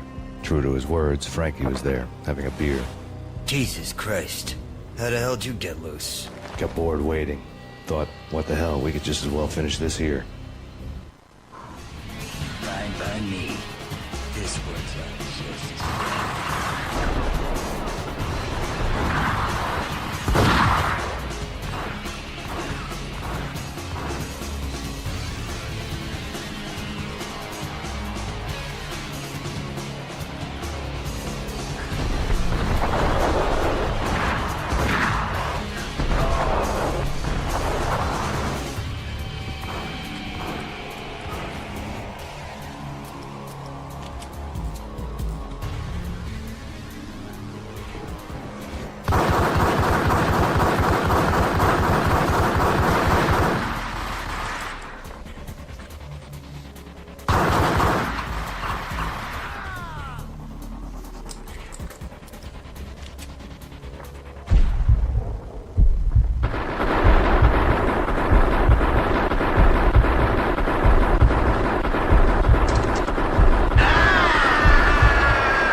Thank you. You've been a lovely audience. Had enough? I don't play with girls anyway. Unfair! I spotted the tail as soon as I left the hotel. A big black Mercedes. I'd seen the car before. That time it had heralded impressive explosions. Vladimir was back. Bang! You're dead, Max Payne. I might have laughed if I remembered how. What's this supposed to be? Cops and robbers? Look, you want something with me? Get in line. Peace, man. Relax. You know you are a real news item. Armed and dangerous. I am going to make you an offer you can't refuse. I've always wanted to say that. It's a bum rap. I've been framed. Well, that's a moot point. Whatever you did or did not do, I'm sure you had good reason for doing it. Want to hear me out? I'm listening.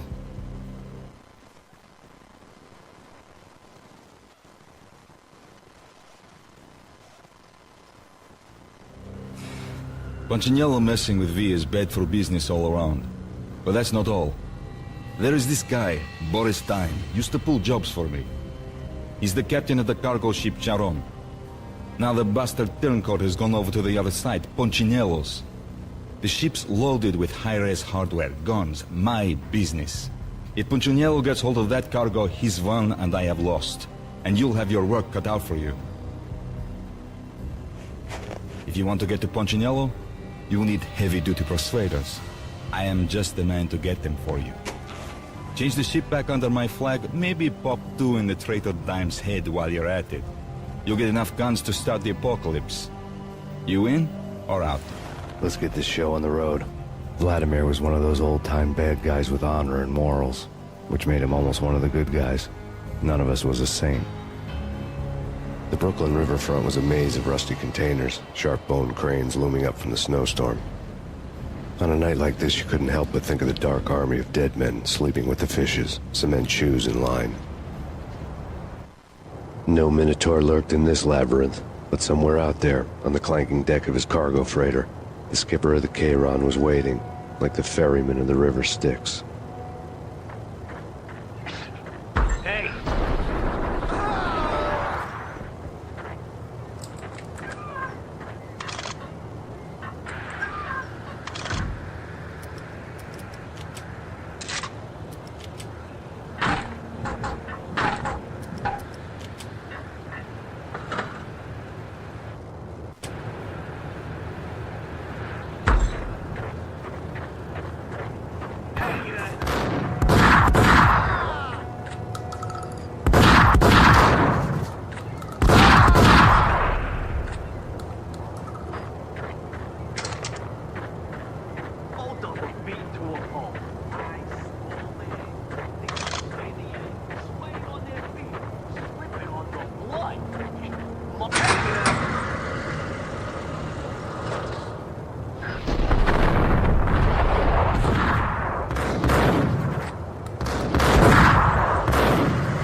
the bridge.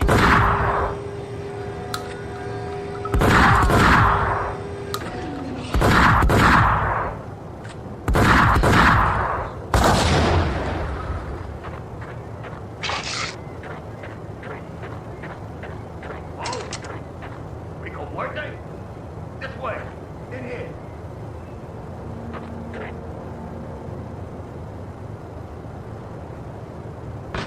That's Payne.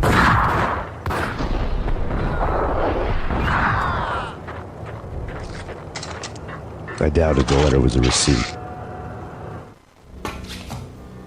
Rico Muerte had come to town to do more than just sort out family troubles. Exhibits number 1, 2, and 3. A briefcase of money, a sniper rifle, and an envelope with one word neatly printed on a folded piece of expensive paper. Mayor. It didn't sound like a mafia contract at all. It was too cold and too to the point.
had found Boris Dime's ship.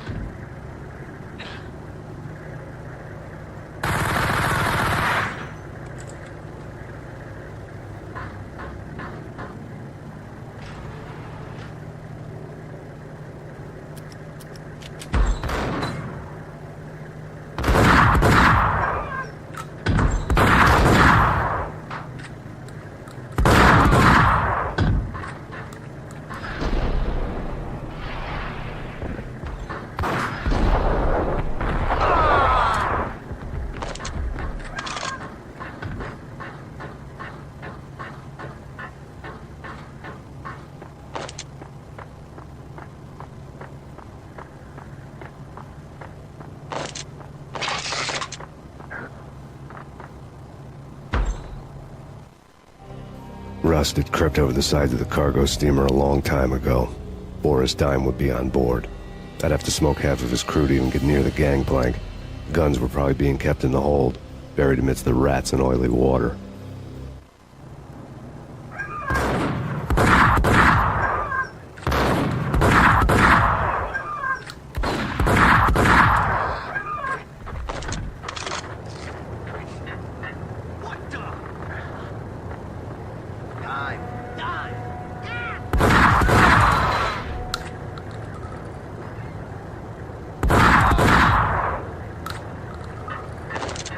What the hell?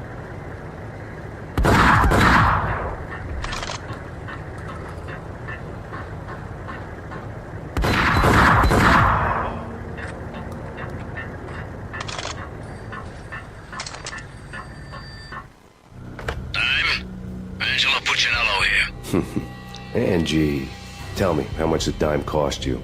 I bet it was more than his name. Max Payne. Right the first time. You're dead, punk.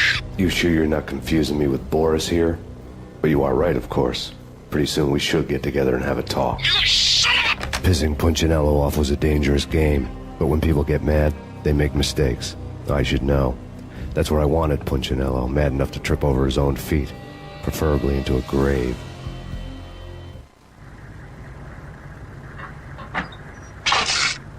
Dime! Dime! Dime!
Anybody who says different is calling me a liar. Vladimir here. Collect all the guns and ammo you want. Meet me on the bridge afterwards.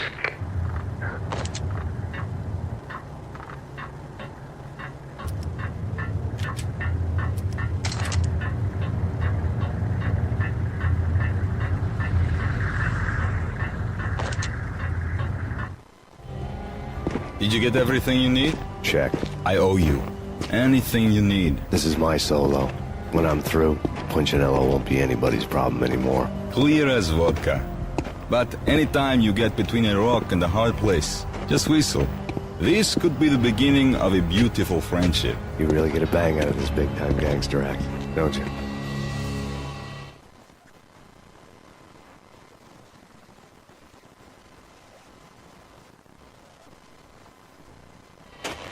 Even with all this firepower, I figured I couldn't get to Punchinello at his manor. I could only hope that he wouldn't pass a chance to hear me beg to see he's won. This is Max Payne. I want to cut a deal. Payne, you're a dead man. That's what everybody keeps telling me. I got your ship and her cargo. I want to meet. No pain, no gain. Capiche? You know my restaurant? Yeah, I know it. 1 hour. Punchinello's restaurant had seen better days. Snow was falling like ashes from post-apocalyptic skies, but that was outside. Things would soon get hot in the Don's restaurant. I knew it was a long shot, Angelo Punchinello actually showing up, but there was no crime in hoping.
Punchinello was burning to get me. The feeling was mutual. He was trying to put out my flames with gasoline.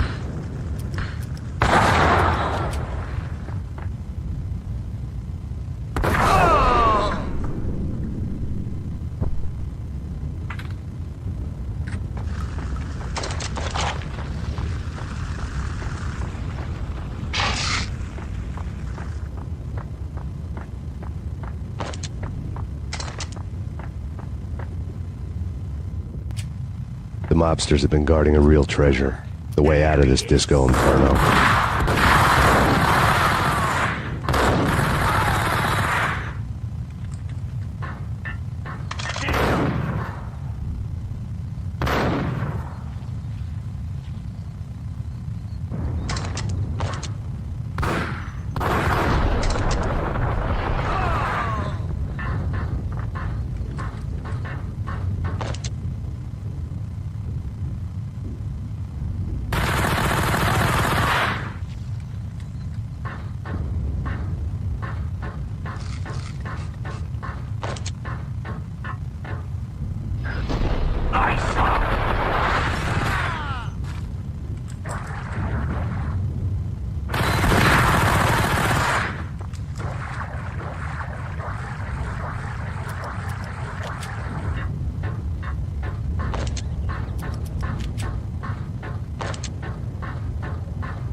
Vlad had seen my smoke signals. The Mercedes was revving to go, almost drowning out the Banshee well of the sirens. You coming? We'll drop you off at the Punchinello Manor. Sounds good to me. When this is over, look me up. I could use a professional like you. I'll keep that in mind.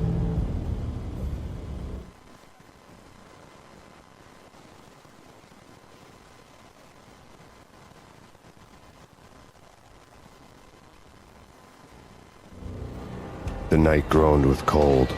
The garden lights flickered nervously.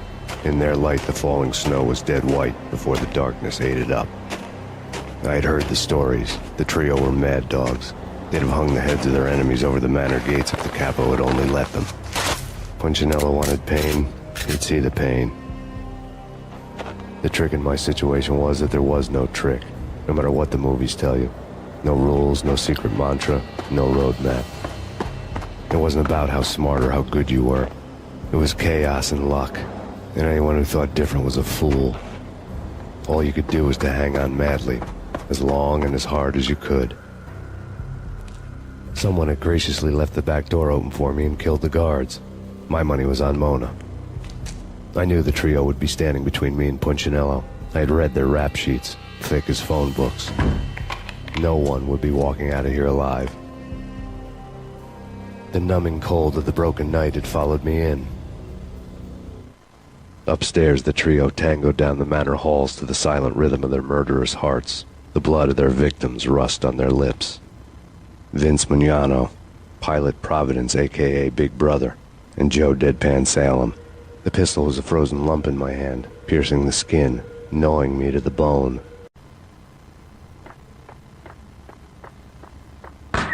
In death, the thug had been promoted to messenger. Someone hadn't enjoyed the Don's hospitality. Someone with a flair for the dramatic. Someone who had let herself out of a locked cell and past a couple of armed guards. My thoughts were on Mona again. I could only hope she was a good enough gambler to walk away while she was still winning, before she'd run into the trio.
It didn't take me long to run into the trio. The word on Lisa Punchinello was that she was a bit of a witch. The tarot cards on the kitchen table fit the picture. They weren't my kind of cards, but I was willing to take a crack at the hand Mrs. Punchinello had dealt. The first card was the tower. Maybe that was supposed to be the manor. It got easy after that. The devil was the master of the house, and death was me, coming for him.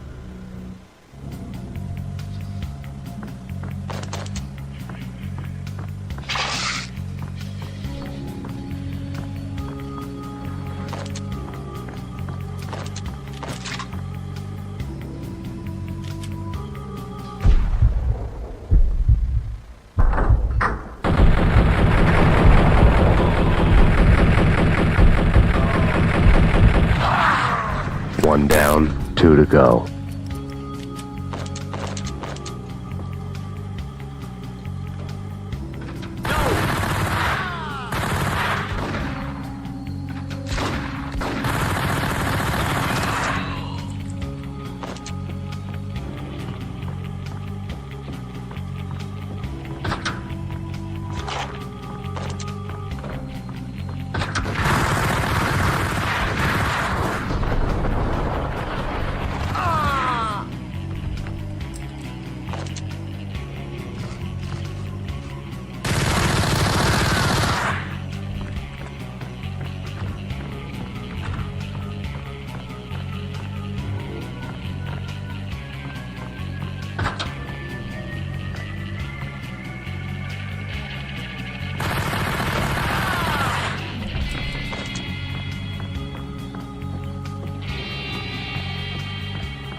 want him dead.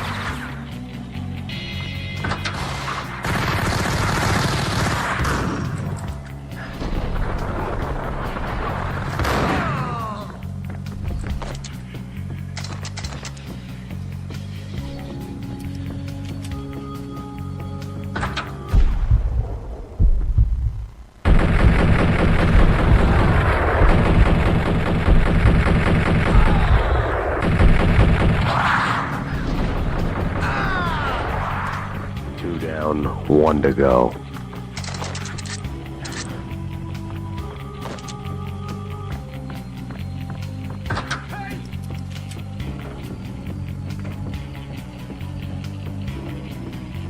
Don't stop at him! This will. This will stop anything. They come.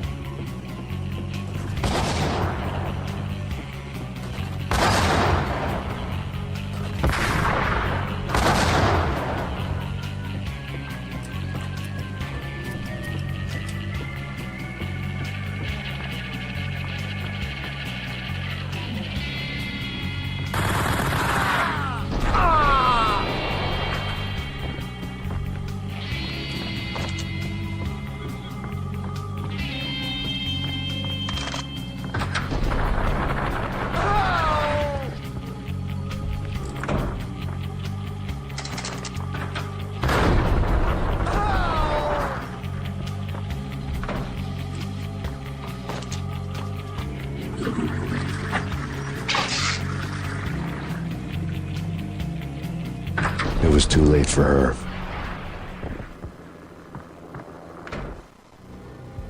You're a real angel, Max. I couldn't tell whether it was Mona or her sister. The body was a mess. The sick bastard had really gotten a kick out of it. Seeing her lying there got me thinking about another woman's body on another bed. Got me thinking about a fallen cradle.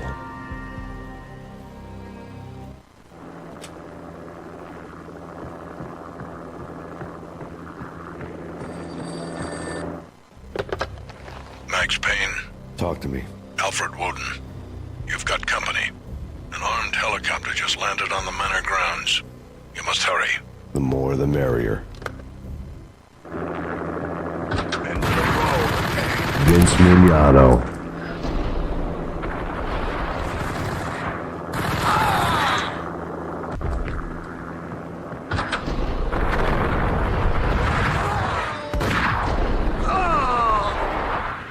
Punchinello's trio was done for.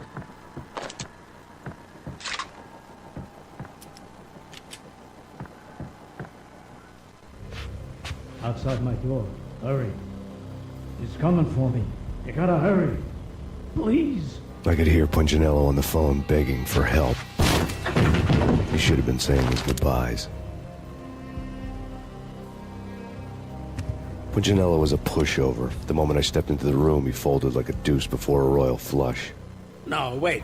I was just doing what I was told. I couldn't refuse. She's someone high up. Government, maybe. I don't know. He was trying to buy more sand for his hourglass. I wasn't selling any.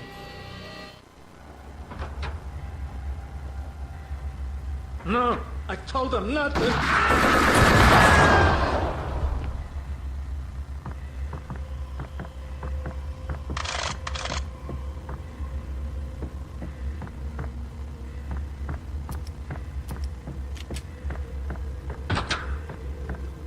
Drop it. Don't move. Game over, Max Payne. I could tell when I was outgunned. It was time to take another beating. The mystery witch was a real barracuda. Trouble on dagger heels, a smoking assault rifle in her hand, and an army of killer suits behind her. How sweet. I get to kill two birds with one stone. Sooner or later, it was going to catch up with you. Mr. Payne, it's time to show you the benefits of my brew. Be a good boy now. You'd find that Lady Luck was really a hooker. You were fresh out of cash.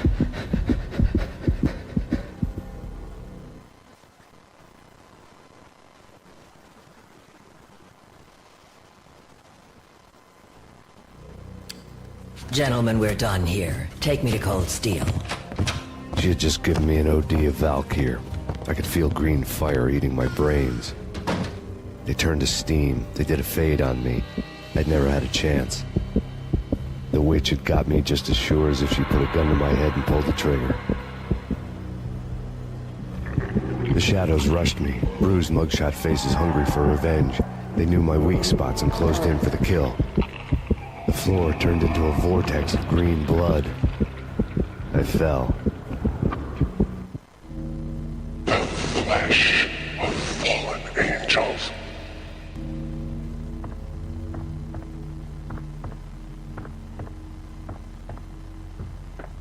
Who's there? Max? Max! Is that you? Max? Where are you, Max? Please. No, please, Max, no. I'm sorry. Please don't, Max, no. Please. Max? Where are you, Max? Please. The letter was staring at me.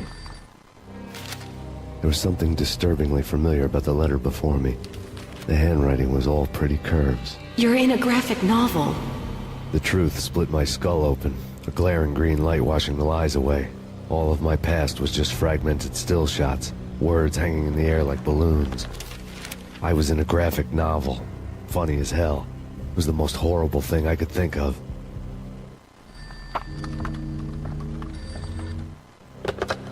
Bartender is shiny stuff and dreams are made of stooped necromancers. He sings like a banana wrist, having strayed too close to the constellations on their shaved skulls. There was a bad line in a prank call. Someone spouting insane babble. I couldn't make sense of it. But I had an overwhelming sense of deja vu, and the caller's voice sounded oddly familiar.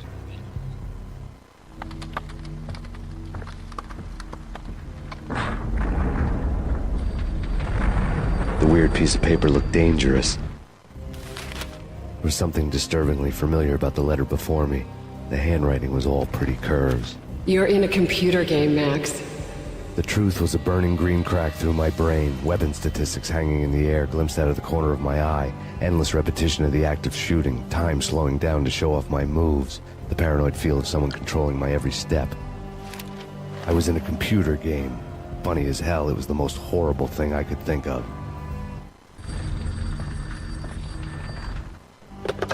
Don't lose it. It's Valkyr. The drug. Snap out of it. Try to remember. It was a bad line in a prank call, someone spouting insane babble. I couldn't make sense of it. But I had an overwhelming sense of deja vu, and the caller's voice sounded oddly familiar.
killed her!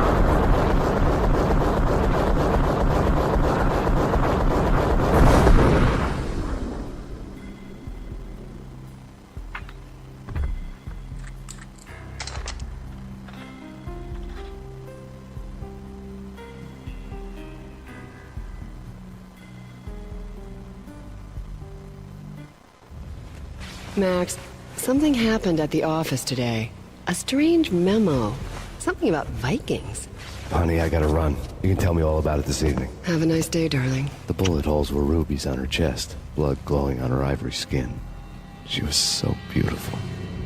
The killer was smiling. The flesh of fallen angels.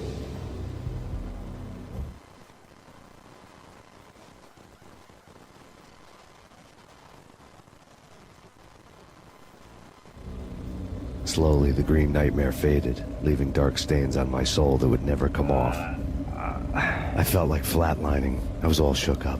I woke up in a cold sweat, sick and tired to the bone, lying in a puddle of my own puke. The hag had said take me to Cold Steel before it had all gone crazy. It was a clue. The only one I had. It took me forever to crawl back to my feet and hit the road, but when I did, I drove straight to Cold Steel Foundry outside the city. There was a whole lot of action around the place for a freezing winter night. Trucks coming and going, men running. I had the drop on the mystery witch. She thought I was dead. I was on her blind side. I was going in. The bad trip had put me in a crazy mood, adrenaline pumping through my aching veins. Staggering on the mill roof in ice and snow and wild wind, I was a ninja. My kung fu was strong. I wasn't kidding anybody. At best, I was Superman on kryptonite about to fall through a skylight, down to where it was all going down. A half-abandoned industrial area in the middle of nowhere. The factory was a perfect front for any number of illegal activities.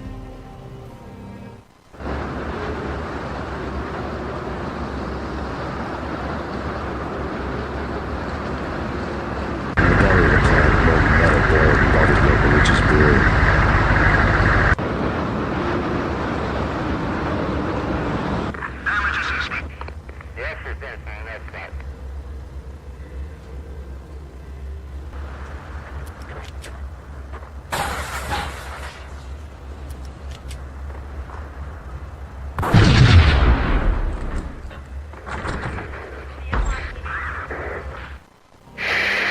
Life-threatening weather conditions.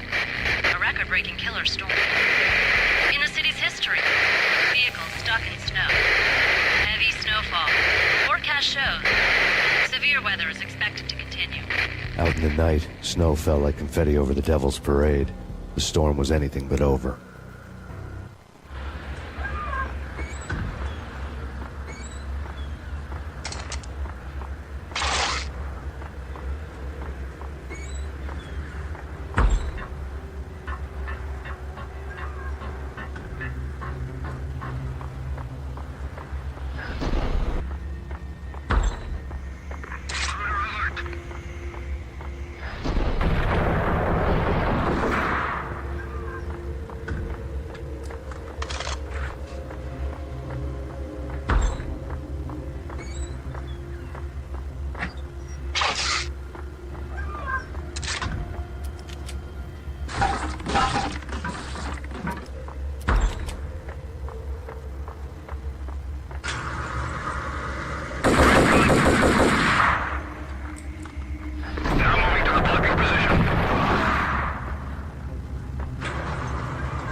bet they sleep with their rifles.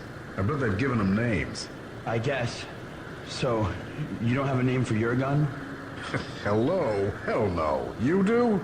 Well, yeah, kind of. Hey, let's hear it. Well, I call it Dick Justice. I rest my case. What?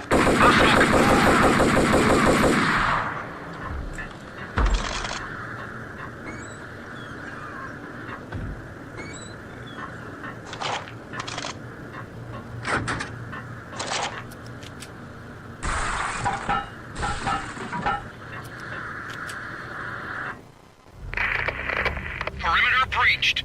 The facility has been compromised. Repeat, the Deep Six has been compromised. Initiate Operation Deadeye. The walkie-talkie military lingo could mean only one thing. They were getting ready to destroy the evidence and vanish into the night.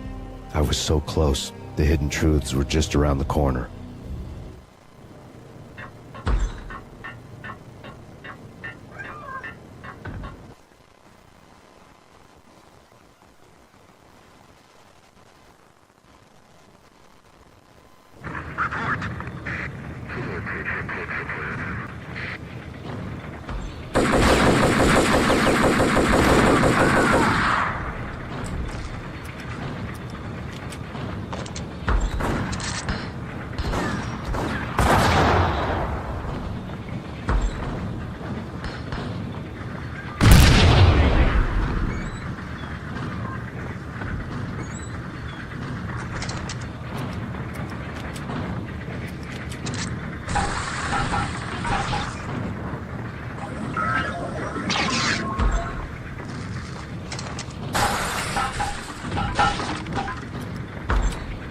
The folder on the table told a grim tale. The mercenaries were running a tight operation, paperwork and all.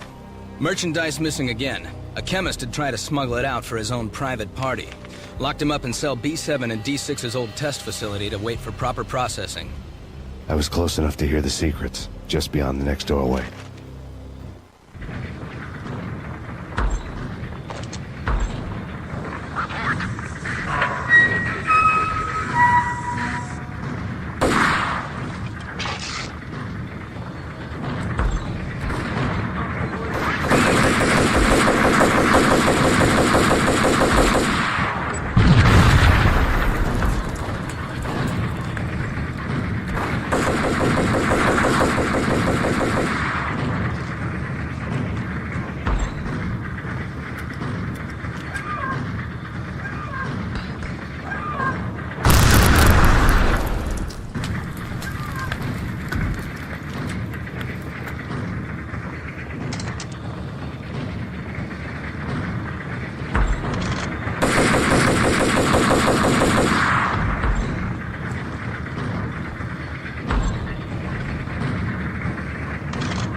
monitor showed me the way.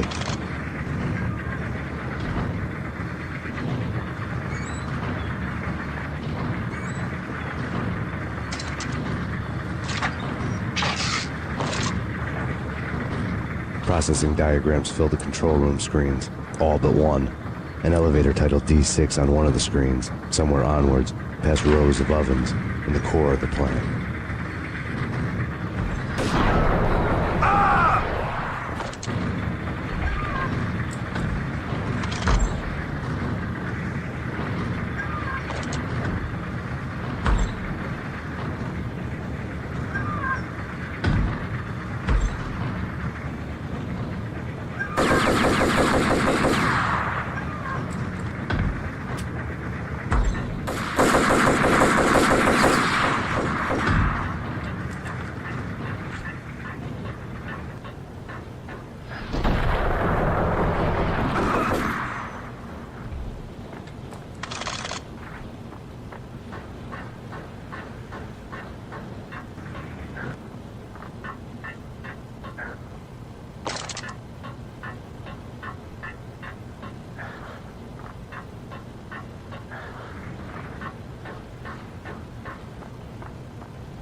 I had taken on the role of the mythic detective, Bogart as Marlowe, or as Sam Spade going after the Maltese Falcon to unravel all the mysteries.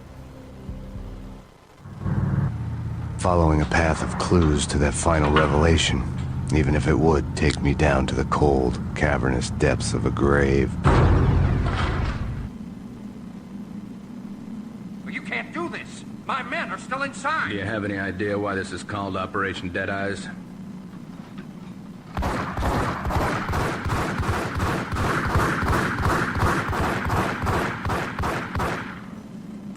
I think he's dead already. Let's do it.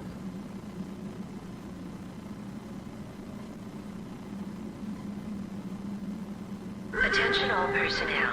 The self-destruction sequence has been initiated. Evacuate the complex We've got company. Repeat.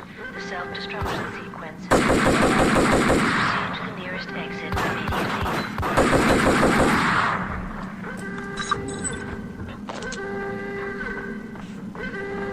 I had seen the logo on the floor before.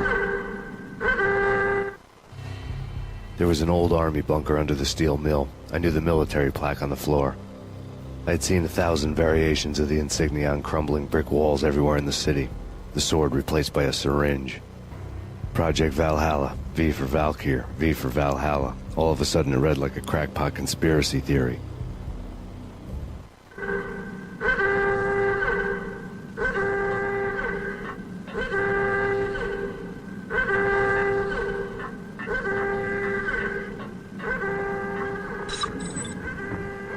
Abort! The self-destruction sequence has been initiated. Get the hell out of here. The place is gonna blow.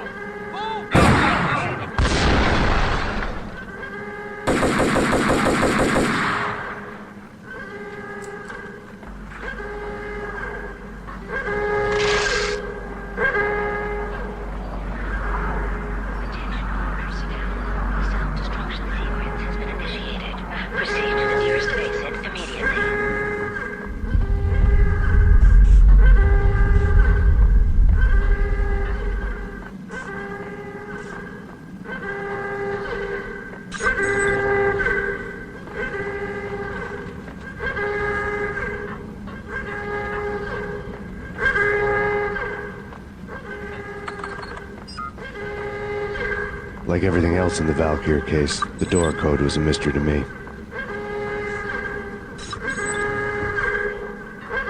The chemist had been using the workstation when he died.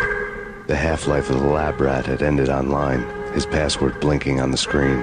665, the neighbor of the beast.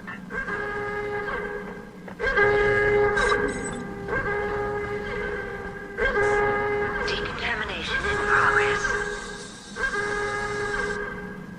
Attention all personnel. The self-destruction sequence has been initiated.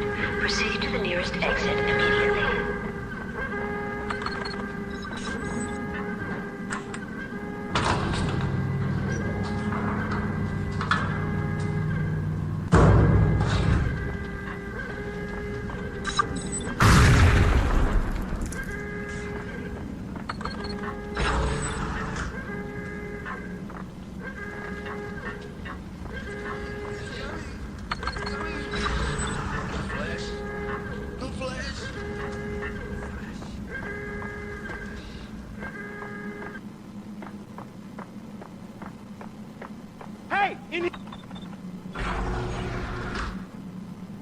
Thanks. I thought I was gonna die in there for sure. I need you to get me through the decontamination chamber airlock. You're crazy! No way! The place is blowing up, for Christ's sakes! Either that or back to the cell. Your choice. Okay, I'll do it. Attention all personnel. The self-destruction sequence has been initiated. Proceed to the nearest exit immediately. What's the holdup? Can't you see the place is gonna blow up?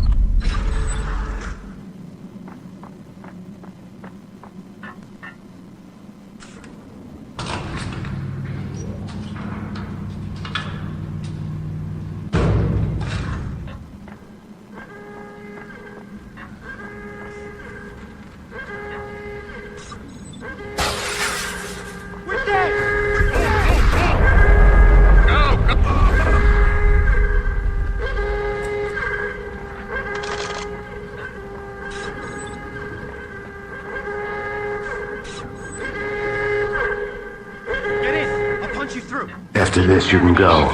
You're a free man. Decontamination complete.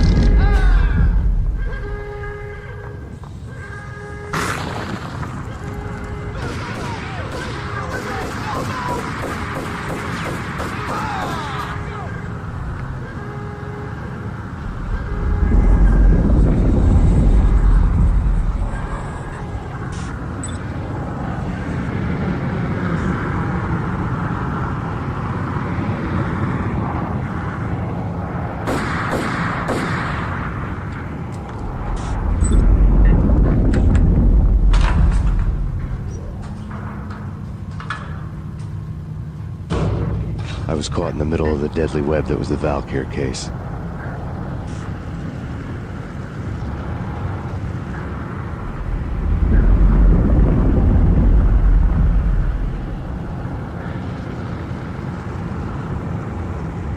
One of the lab terminals had the project logo on the screen. Top secret. Project Valhalla. U.S. Army. Yggdrasil Network. Valhalla. The otherworldly place in Norse mythology where the bravest heroes spent their afterlife feasting and fighting forever, their wounds miraculously healed night after night. Valkyr, the maidens who chose the most courageous Viking warriors and carried them to Valhalla. 1991. The research objective is to create a chemical substance to enhance the stamina and morale of infantry troops. 1995. Results unsatisfactory. Project cancelled. Someone had decided to continue the sick experiment unauthorized. Project compromised. Data leak. Fix the damage by any means necessary. Security clearance red. Authorized by the project lead. Field test. Double the dosage for all the remaining test subjects. Observe and record the subject's behavior in an urban setting. The drop-off point was my old address in New Jersey. The file dated 3 years ago. Just when you thought you had reached the deepest depths of horror, it suddenly got worse. How to turn off that small voice inside your head that started to whisper that you should be glad that now, if not before, your revenge was justifiable on any conceivable moral scale. That small voice proved, beyond any doubt, that I was damned. The dagger-heeled woman had come and gone a long time ago. There was nothing more for me here. The bunker's name was acting as a self-fulfilling prophecy.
Piece together a jigsaw, and the final picture is you finishing that same puzzle. A mad, green-eyed killer standing behind you. An urban legend come true. The Project Valhalla test subjects had been the mad junkies who had murdered my loved ones. The rest was simple body count math. It all pointed to her. Ms. Valkyr. The factory went up in a fiery inferno behind me. All my leads were dead, turned to smoke and dust. I had lost my way. I hadn't slept in a million years.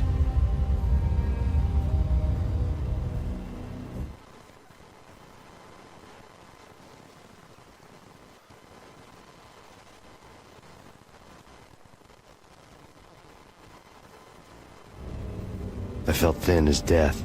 I've been living on an endless supply of week-old donuts. They were fuel for this crazy furnace inside my head.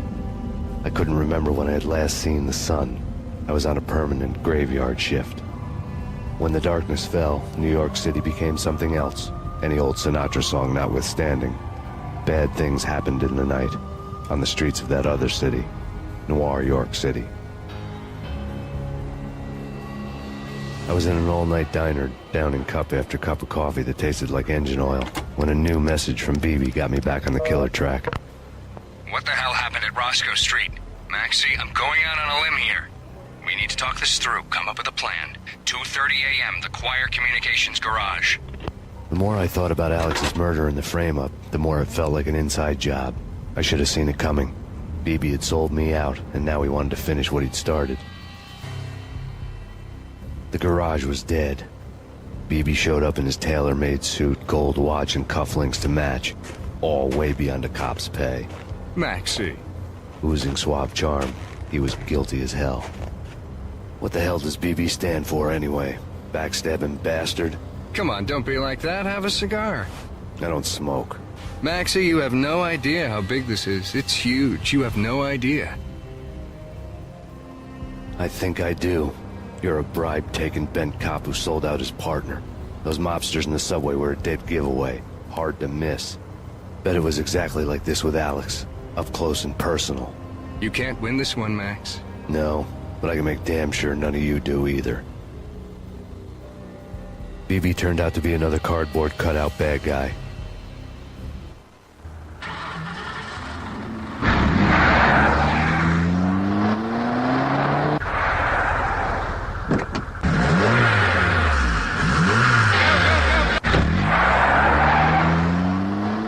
A bad cop on the take. A cowardly right-hand man fleeing from the scene, leaving his paid to do his dirty work.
of a fire at the Punchinello Manor in Westchester. The manor is the home of Angelo Punchinello, the alleged head of the Punchinello crime family. The police are now saying, contrary to their earlier statements, that Max Payne is still alive and at large. He continues his vendetta against the Mafia, of which this last act of arson is attributed to. I had no recollection of setting any fires, but I did remember the flames.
A payphone started to ring.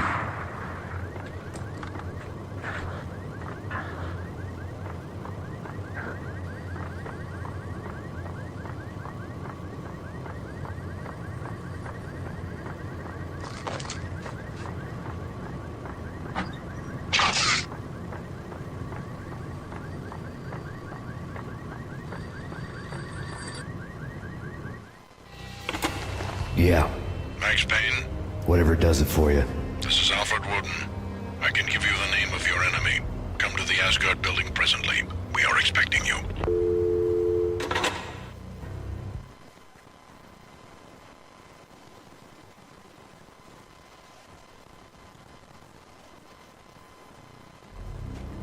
Woden was waiting for me on the steps of the old building.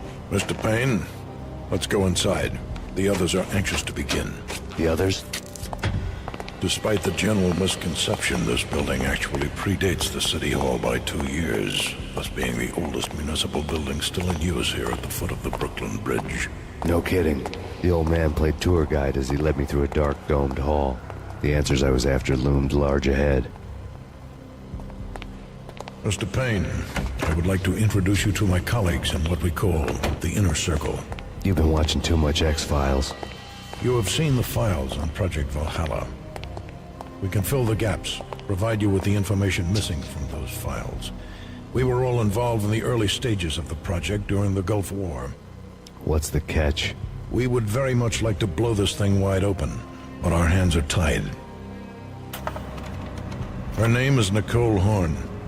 She was the key figure in Project Valhalla. When the funding was discontinued, she simply refused to quit. She knew exactly what she had in her hands.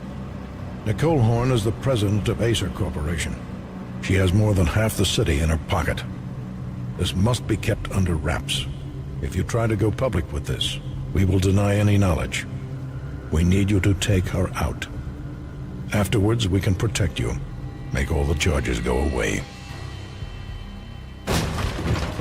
That was the cue for the killer suits to kick in the doors and swarm inside.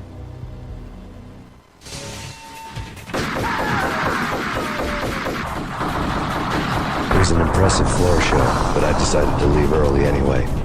It was only a one-story fall. Lucky me.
One of the monitors showed what was left of the inner circle.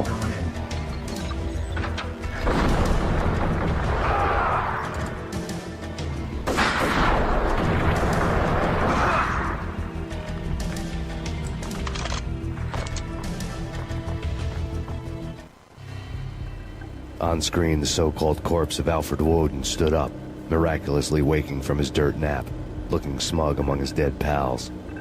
In the land of the blind, the one-eyed man is king. I didn't know how he'd pulled it off, but it was a pretty slick way to get out of all his promises. Most of what he had said fit too well to be a load of crap.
Pursuit of the intruder.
And what is your answer to those saying that he's actually providing a service long overdue to the city? This crusade nonsense has gone too far. He's out of control. It must stop. He will be stopped.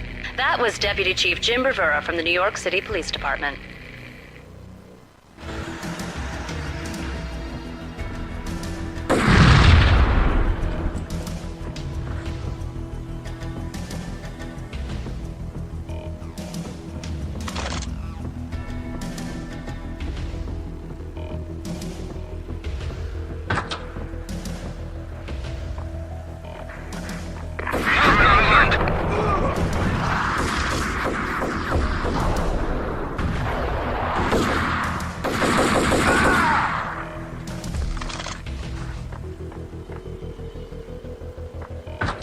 A videotape lay on the desk. Nicole Horn had blackmailed the Inner Circle into silence. The tape came with a curt extortion note on a piece of expensive paper. I remembered Candy Dawn taping her clients in action on the side, selling the tapes to the highest bidder. I was sure that kinky sex was nowhere near Alfred Woden's worst sin. But I had a feeling that when this was over, any collateral would come in handy.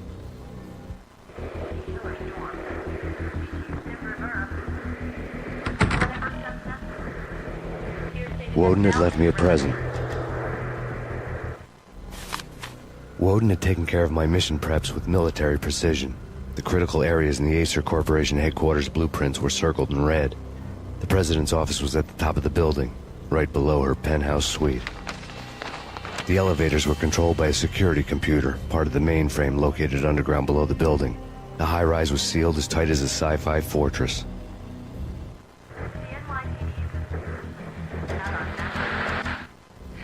Nothing seems to stop Acer Corporation's phenomenal victory march. Incredibly, the stocks are still rocketing. Worried experts already see a danger in the company's success. Some have gone as far as to say that Acer Corporation is about to become an even bigger monopoly than Microsoft ever was.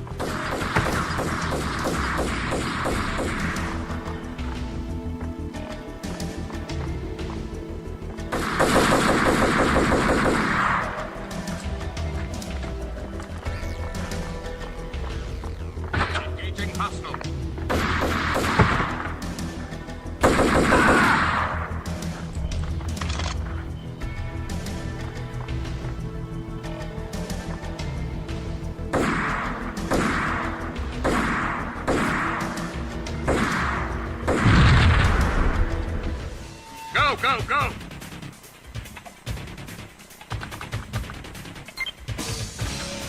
Engaging hostile.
Best movie ending ever? Oh, gotta be Butch Cassidy and the Sundance Kid.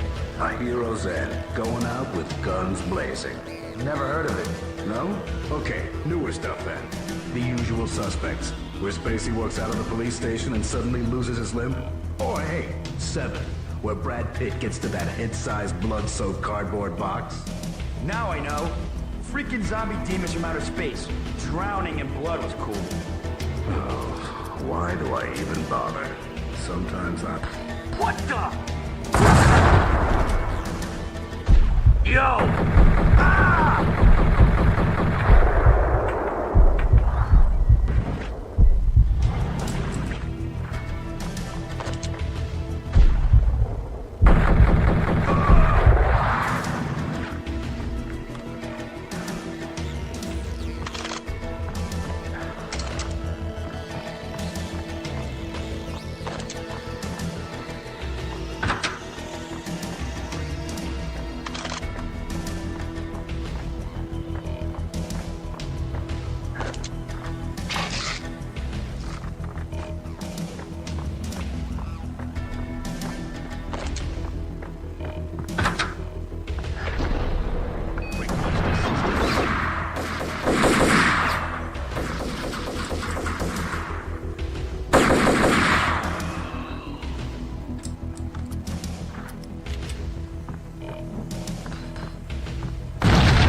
I had dreamed of revenge.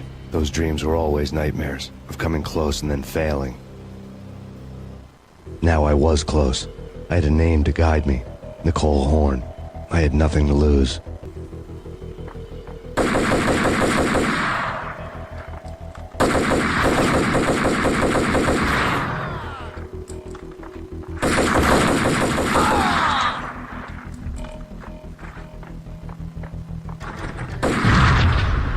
The Inner Circle had quite a track record.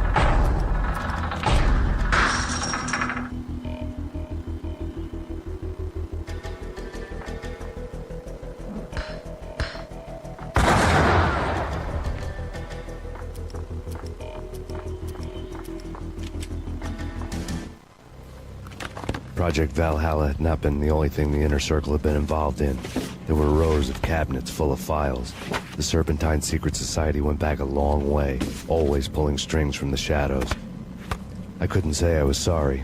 Woden's move in some Byzantine power game had cut the Circle's membership roster to 1. The old man wanted me on cleanup duty. It was my mess, too.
CIA, FBI, you've seen one, you've seen them all. Sure, good for a practice run. But this, working for her, oh, this is the real thing. The money's astronomical. And best of all, you get to kill any scumbag who gets in your way. License to kill. Like James Bond. Request is...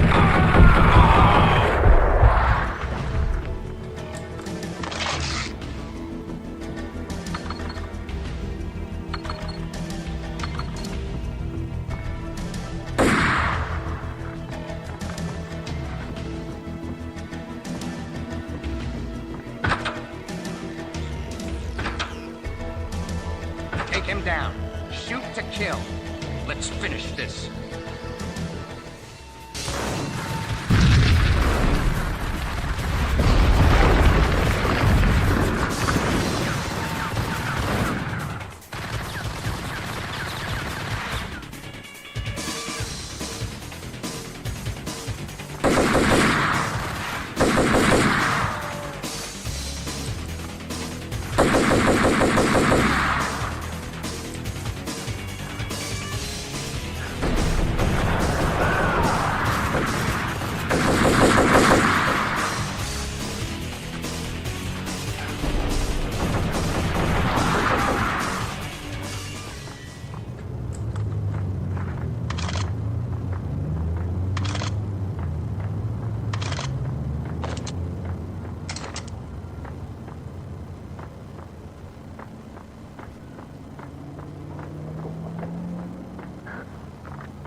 Mine wasn't the most original approach to the problem.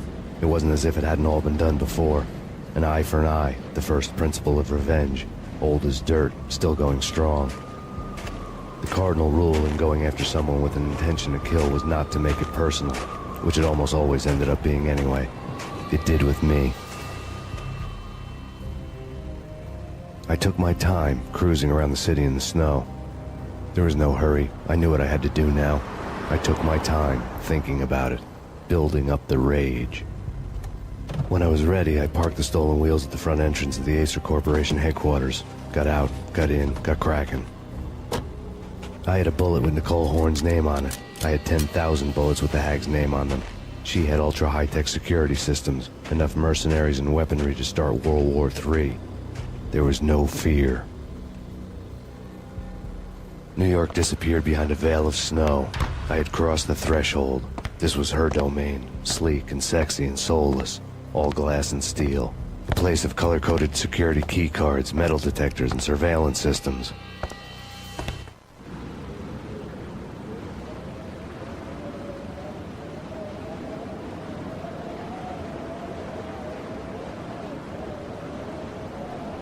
Colder than a walk-in fridge. Cold as a gun.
looking good. Max, we gotta stop meeting like this. It will be a cold day in hell before I let a narc cop stop me. Miss Sachs, do your job. Relax, Max. You're a nice guy. I don't kill nice guys. You're not bad yourself. It was different when Horn wanted Punchinello dead. To cut her ties to the Mafia, he deserved to die. The same goes with her. She's the bad guy here. Her sister was whispering to her in my favor. I knew the appetites of ghosts intimately. They hungered for revenge. No! A gunshot boomed and she fell down in slow motion. She was a nice girl, not really a stone-cold killer. And now she was stone-cold dead. Like religious fanatics or loyal samurai, Horn's private army was coming at me. Eliminate.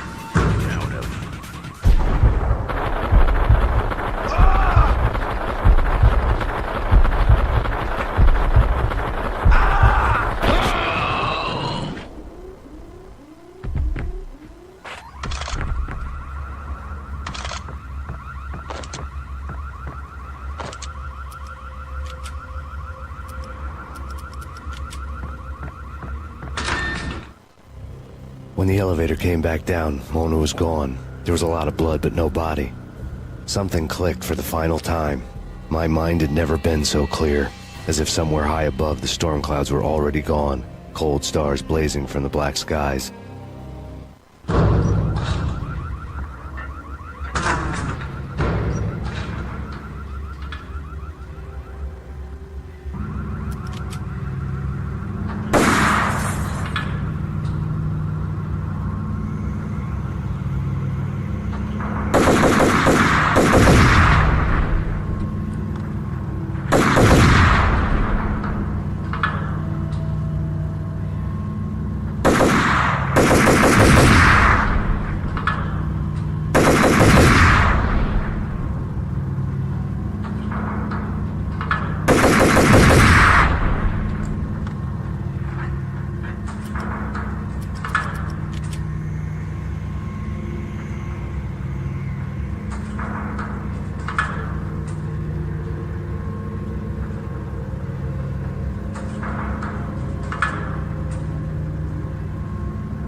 Movies, and I'm talking about the coolest of the cool. It always seems like time slows down in the middle of the action. You know, you can see the bullets flying through the air, the hero dodging in slow motion. Oh man, it would be so cool to be able to do that.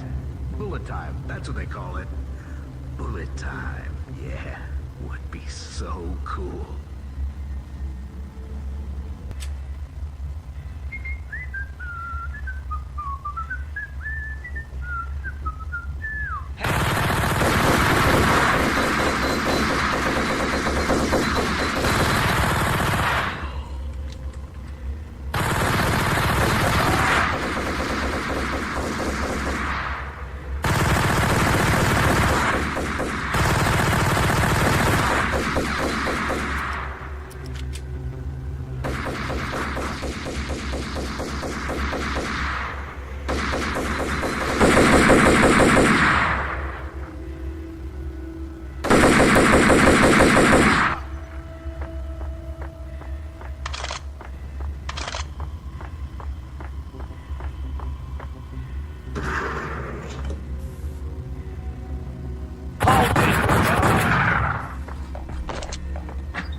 I had elevator access to the main thing.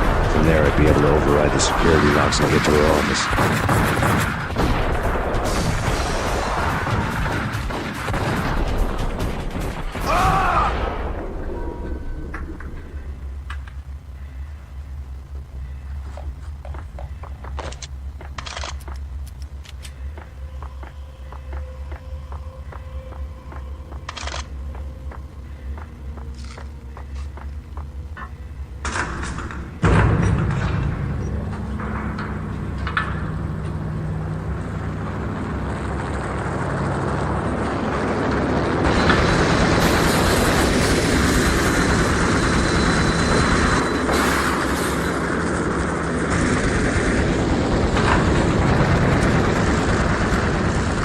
chopper was Horn's pet guardian, inhuman and flawless. It was stalking me.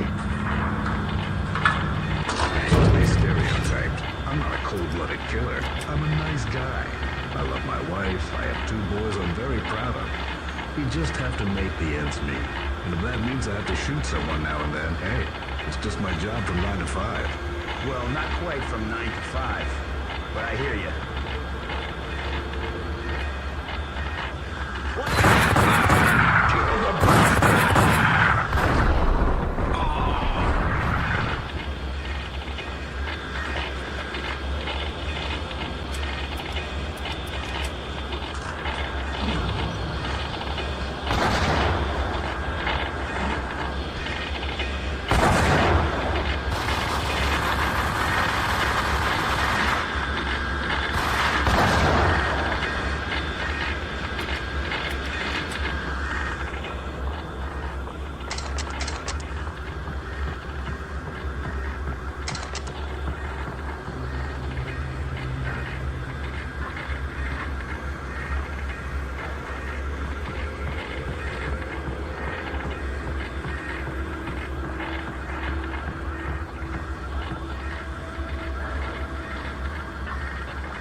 All Horn's locks were now offline. All bets were off. The elevator would take me all the way up.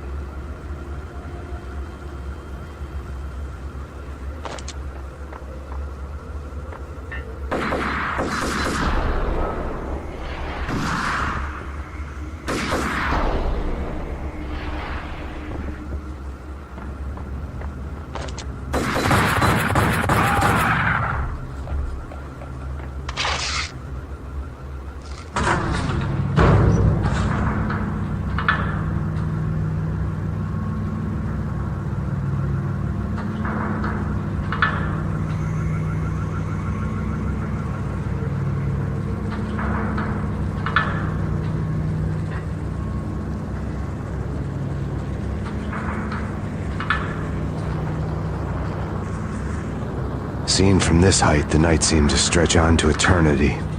A hint of desperation had crept into the snowstorm, as if it was trying to get it all out before the end.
Horn's personal computer was on. Next to the printer was a neat stack of expensive paper. Hacking through Horn's computer would have unearthed files of criminal plans, strategies for world domination, spy helicopter reports, illegal wiretap recordings, internet porno, all of the above. Take your pick. I really didn't care anymore. I had seen too much of it already.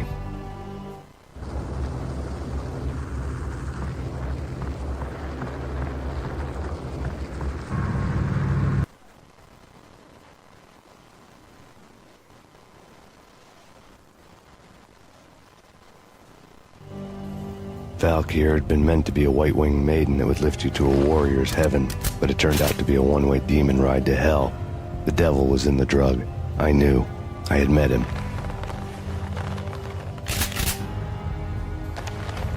And now I was gonna kill her. The queen of the underworld who had tried to lift herself a bit closer to heaven with her drug money. No begging, no bribes. She knew better. Honor among killers. We who were about to die. Both of us knew how this would end, in pain and suffering. All this because your wife stuck her nose into things that were none of her business. The cops were coming to take me away. The sirens were like a bad conscience I couldn't shake. It's ridiculous you've made it this far. You won't be alive when they get here. Stop him!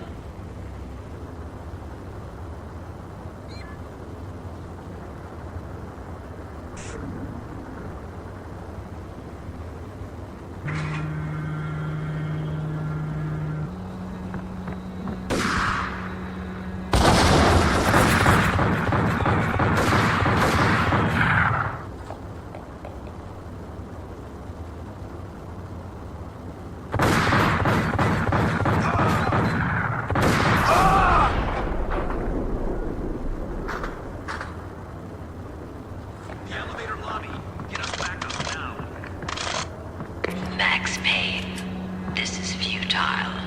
A waste of time. The deaths of your wife and daughter were necessary. Inevitable. It is done. You cannot bring them back. Nothing you do will make it any better.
Max Payne, face it. You are up against an unbeatable force. You have already lost. You have lost. Only death will set you free from your pain. Accept it. Surrender. Give up. Assistance.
Skylight Lounge.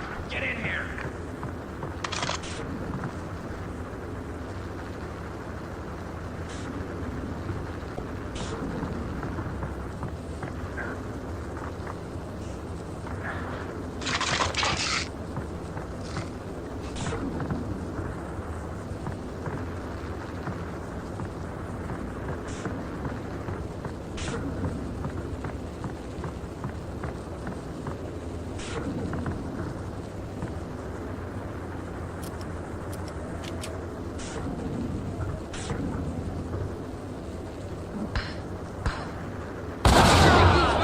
We have him! Give us backup! The East Lounge!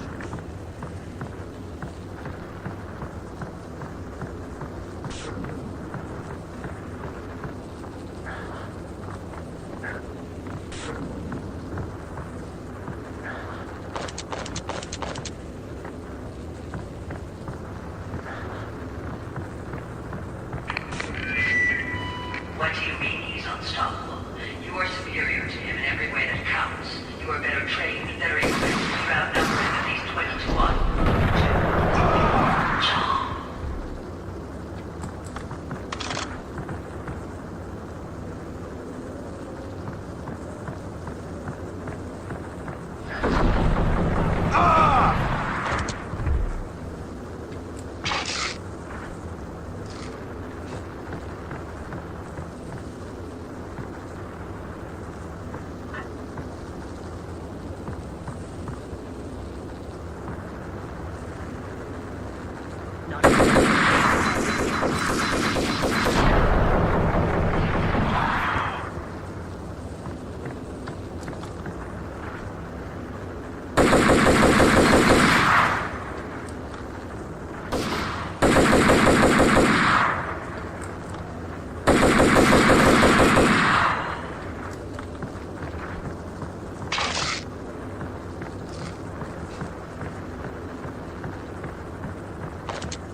Roger that. Attempting to land now. It's gonna be tricky.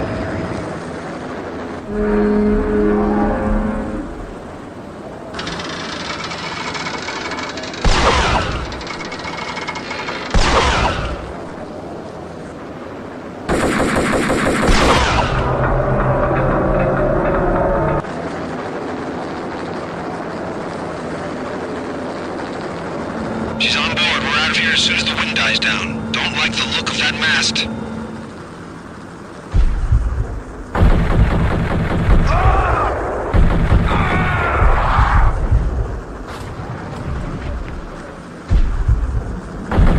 Lift off in 1 minute.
all dead.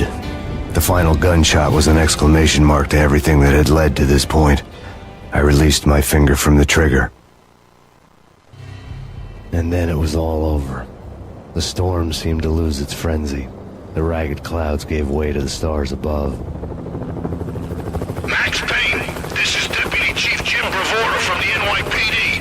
We've got the building surrounded. Throw down your weapons and lie down with your hands behind your head. A bit closer to heaven.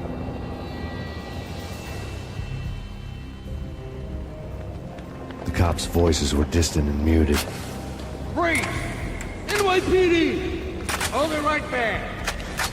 My ghosts released me from their haunting. Down below, New York City glittered like diamonds on black velvet. You gave us one hell of a ride. Take him down to Central Booking. You heard the man. Woden was there in the crowd, standing by the sidelines. It wouldn't be over till the man with the patch would say so. He'd say the right words. I knew he would. He'd better. Woden grinned smugly. It was the grin of a winner. That made two of us.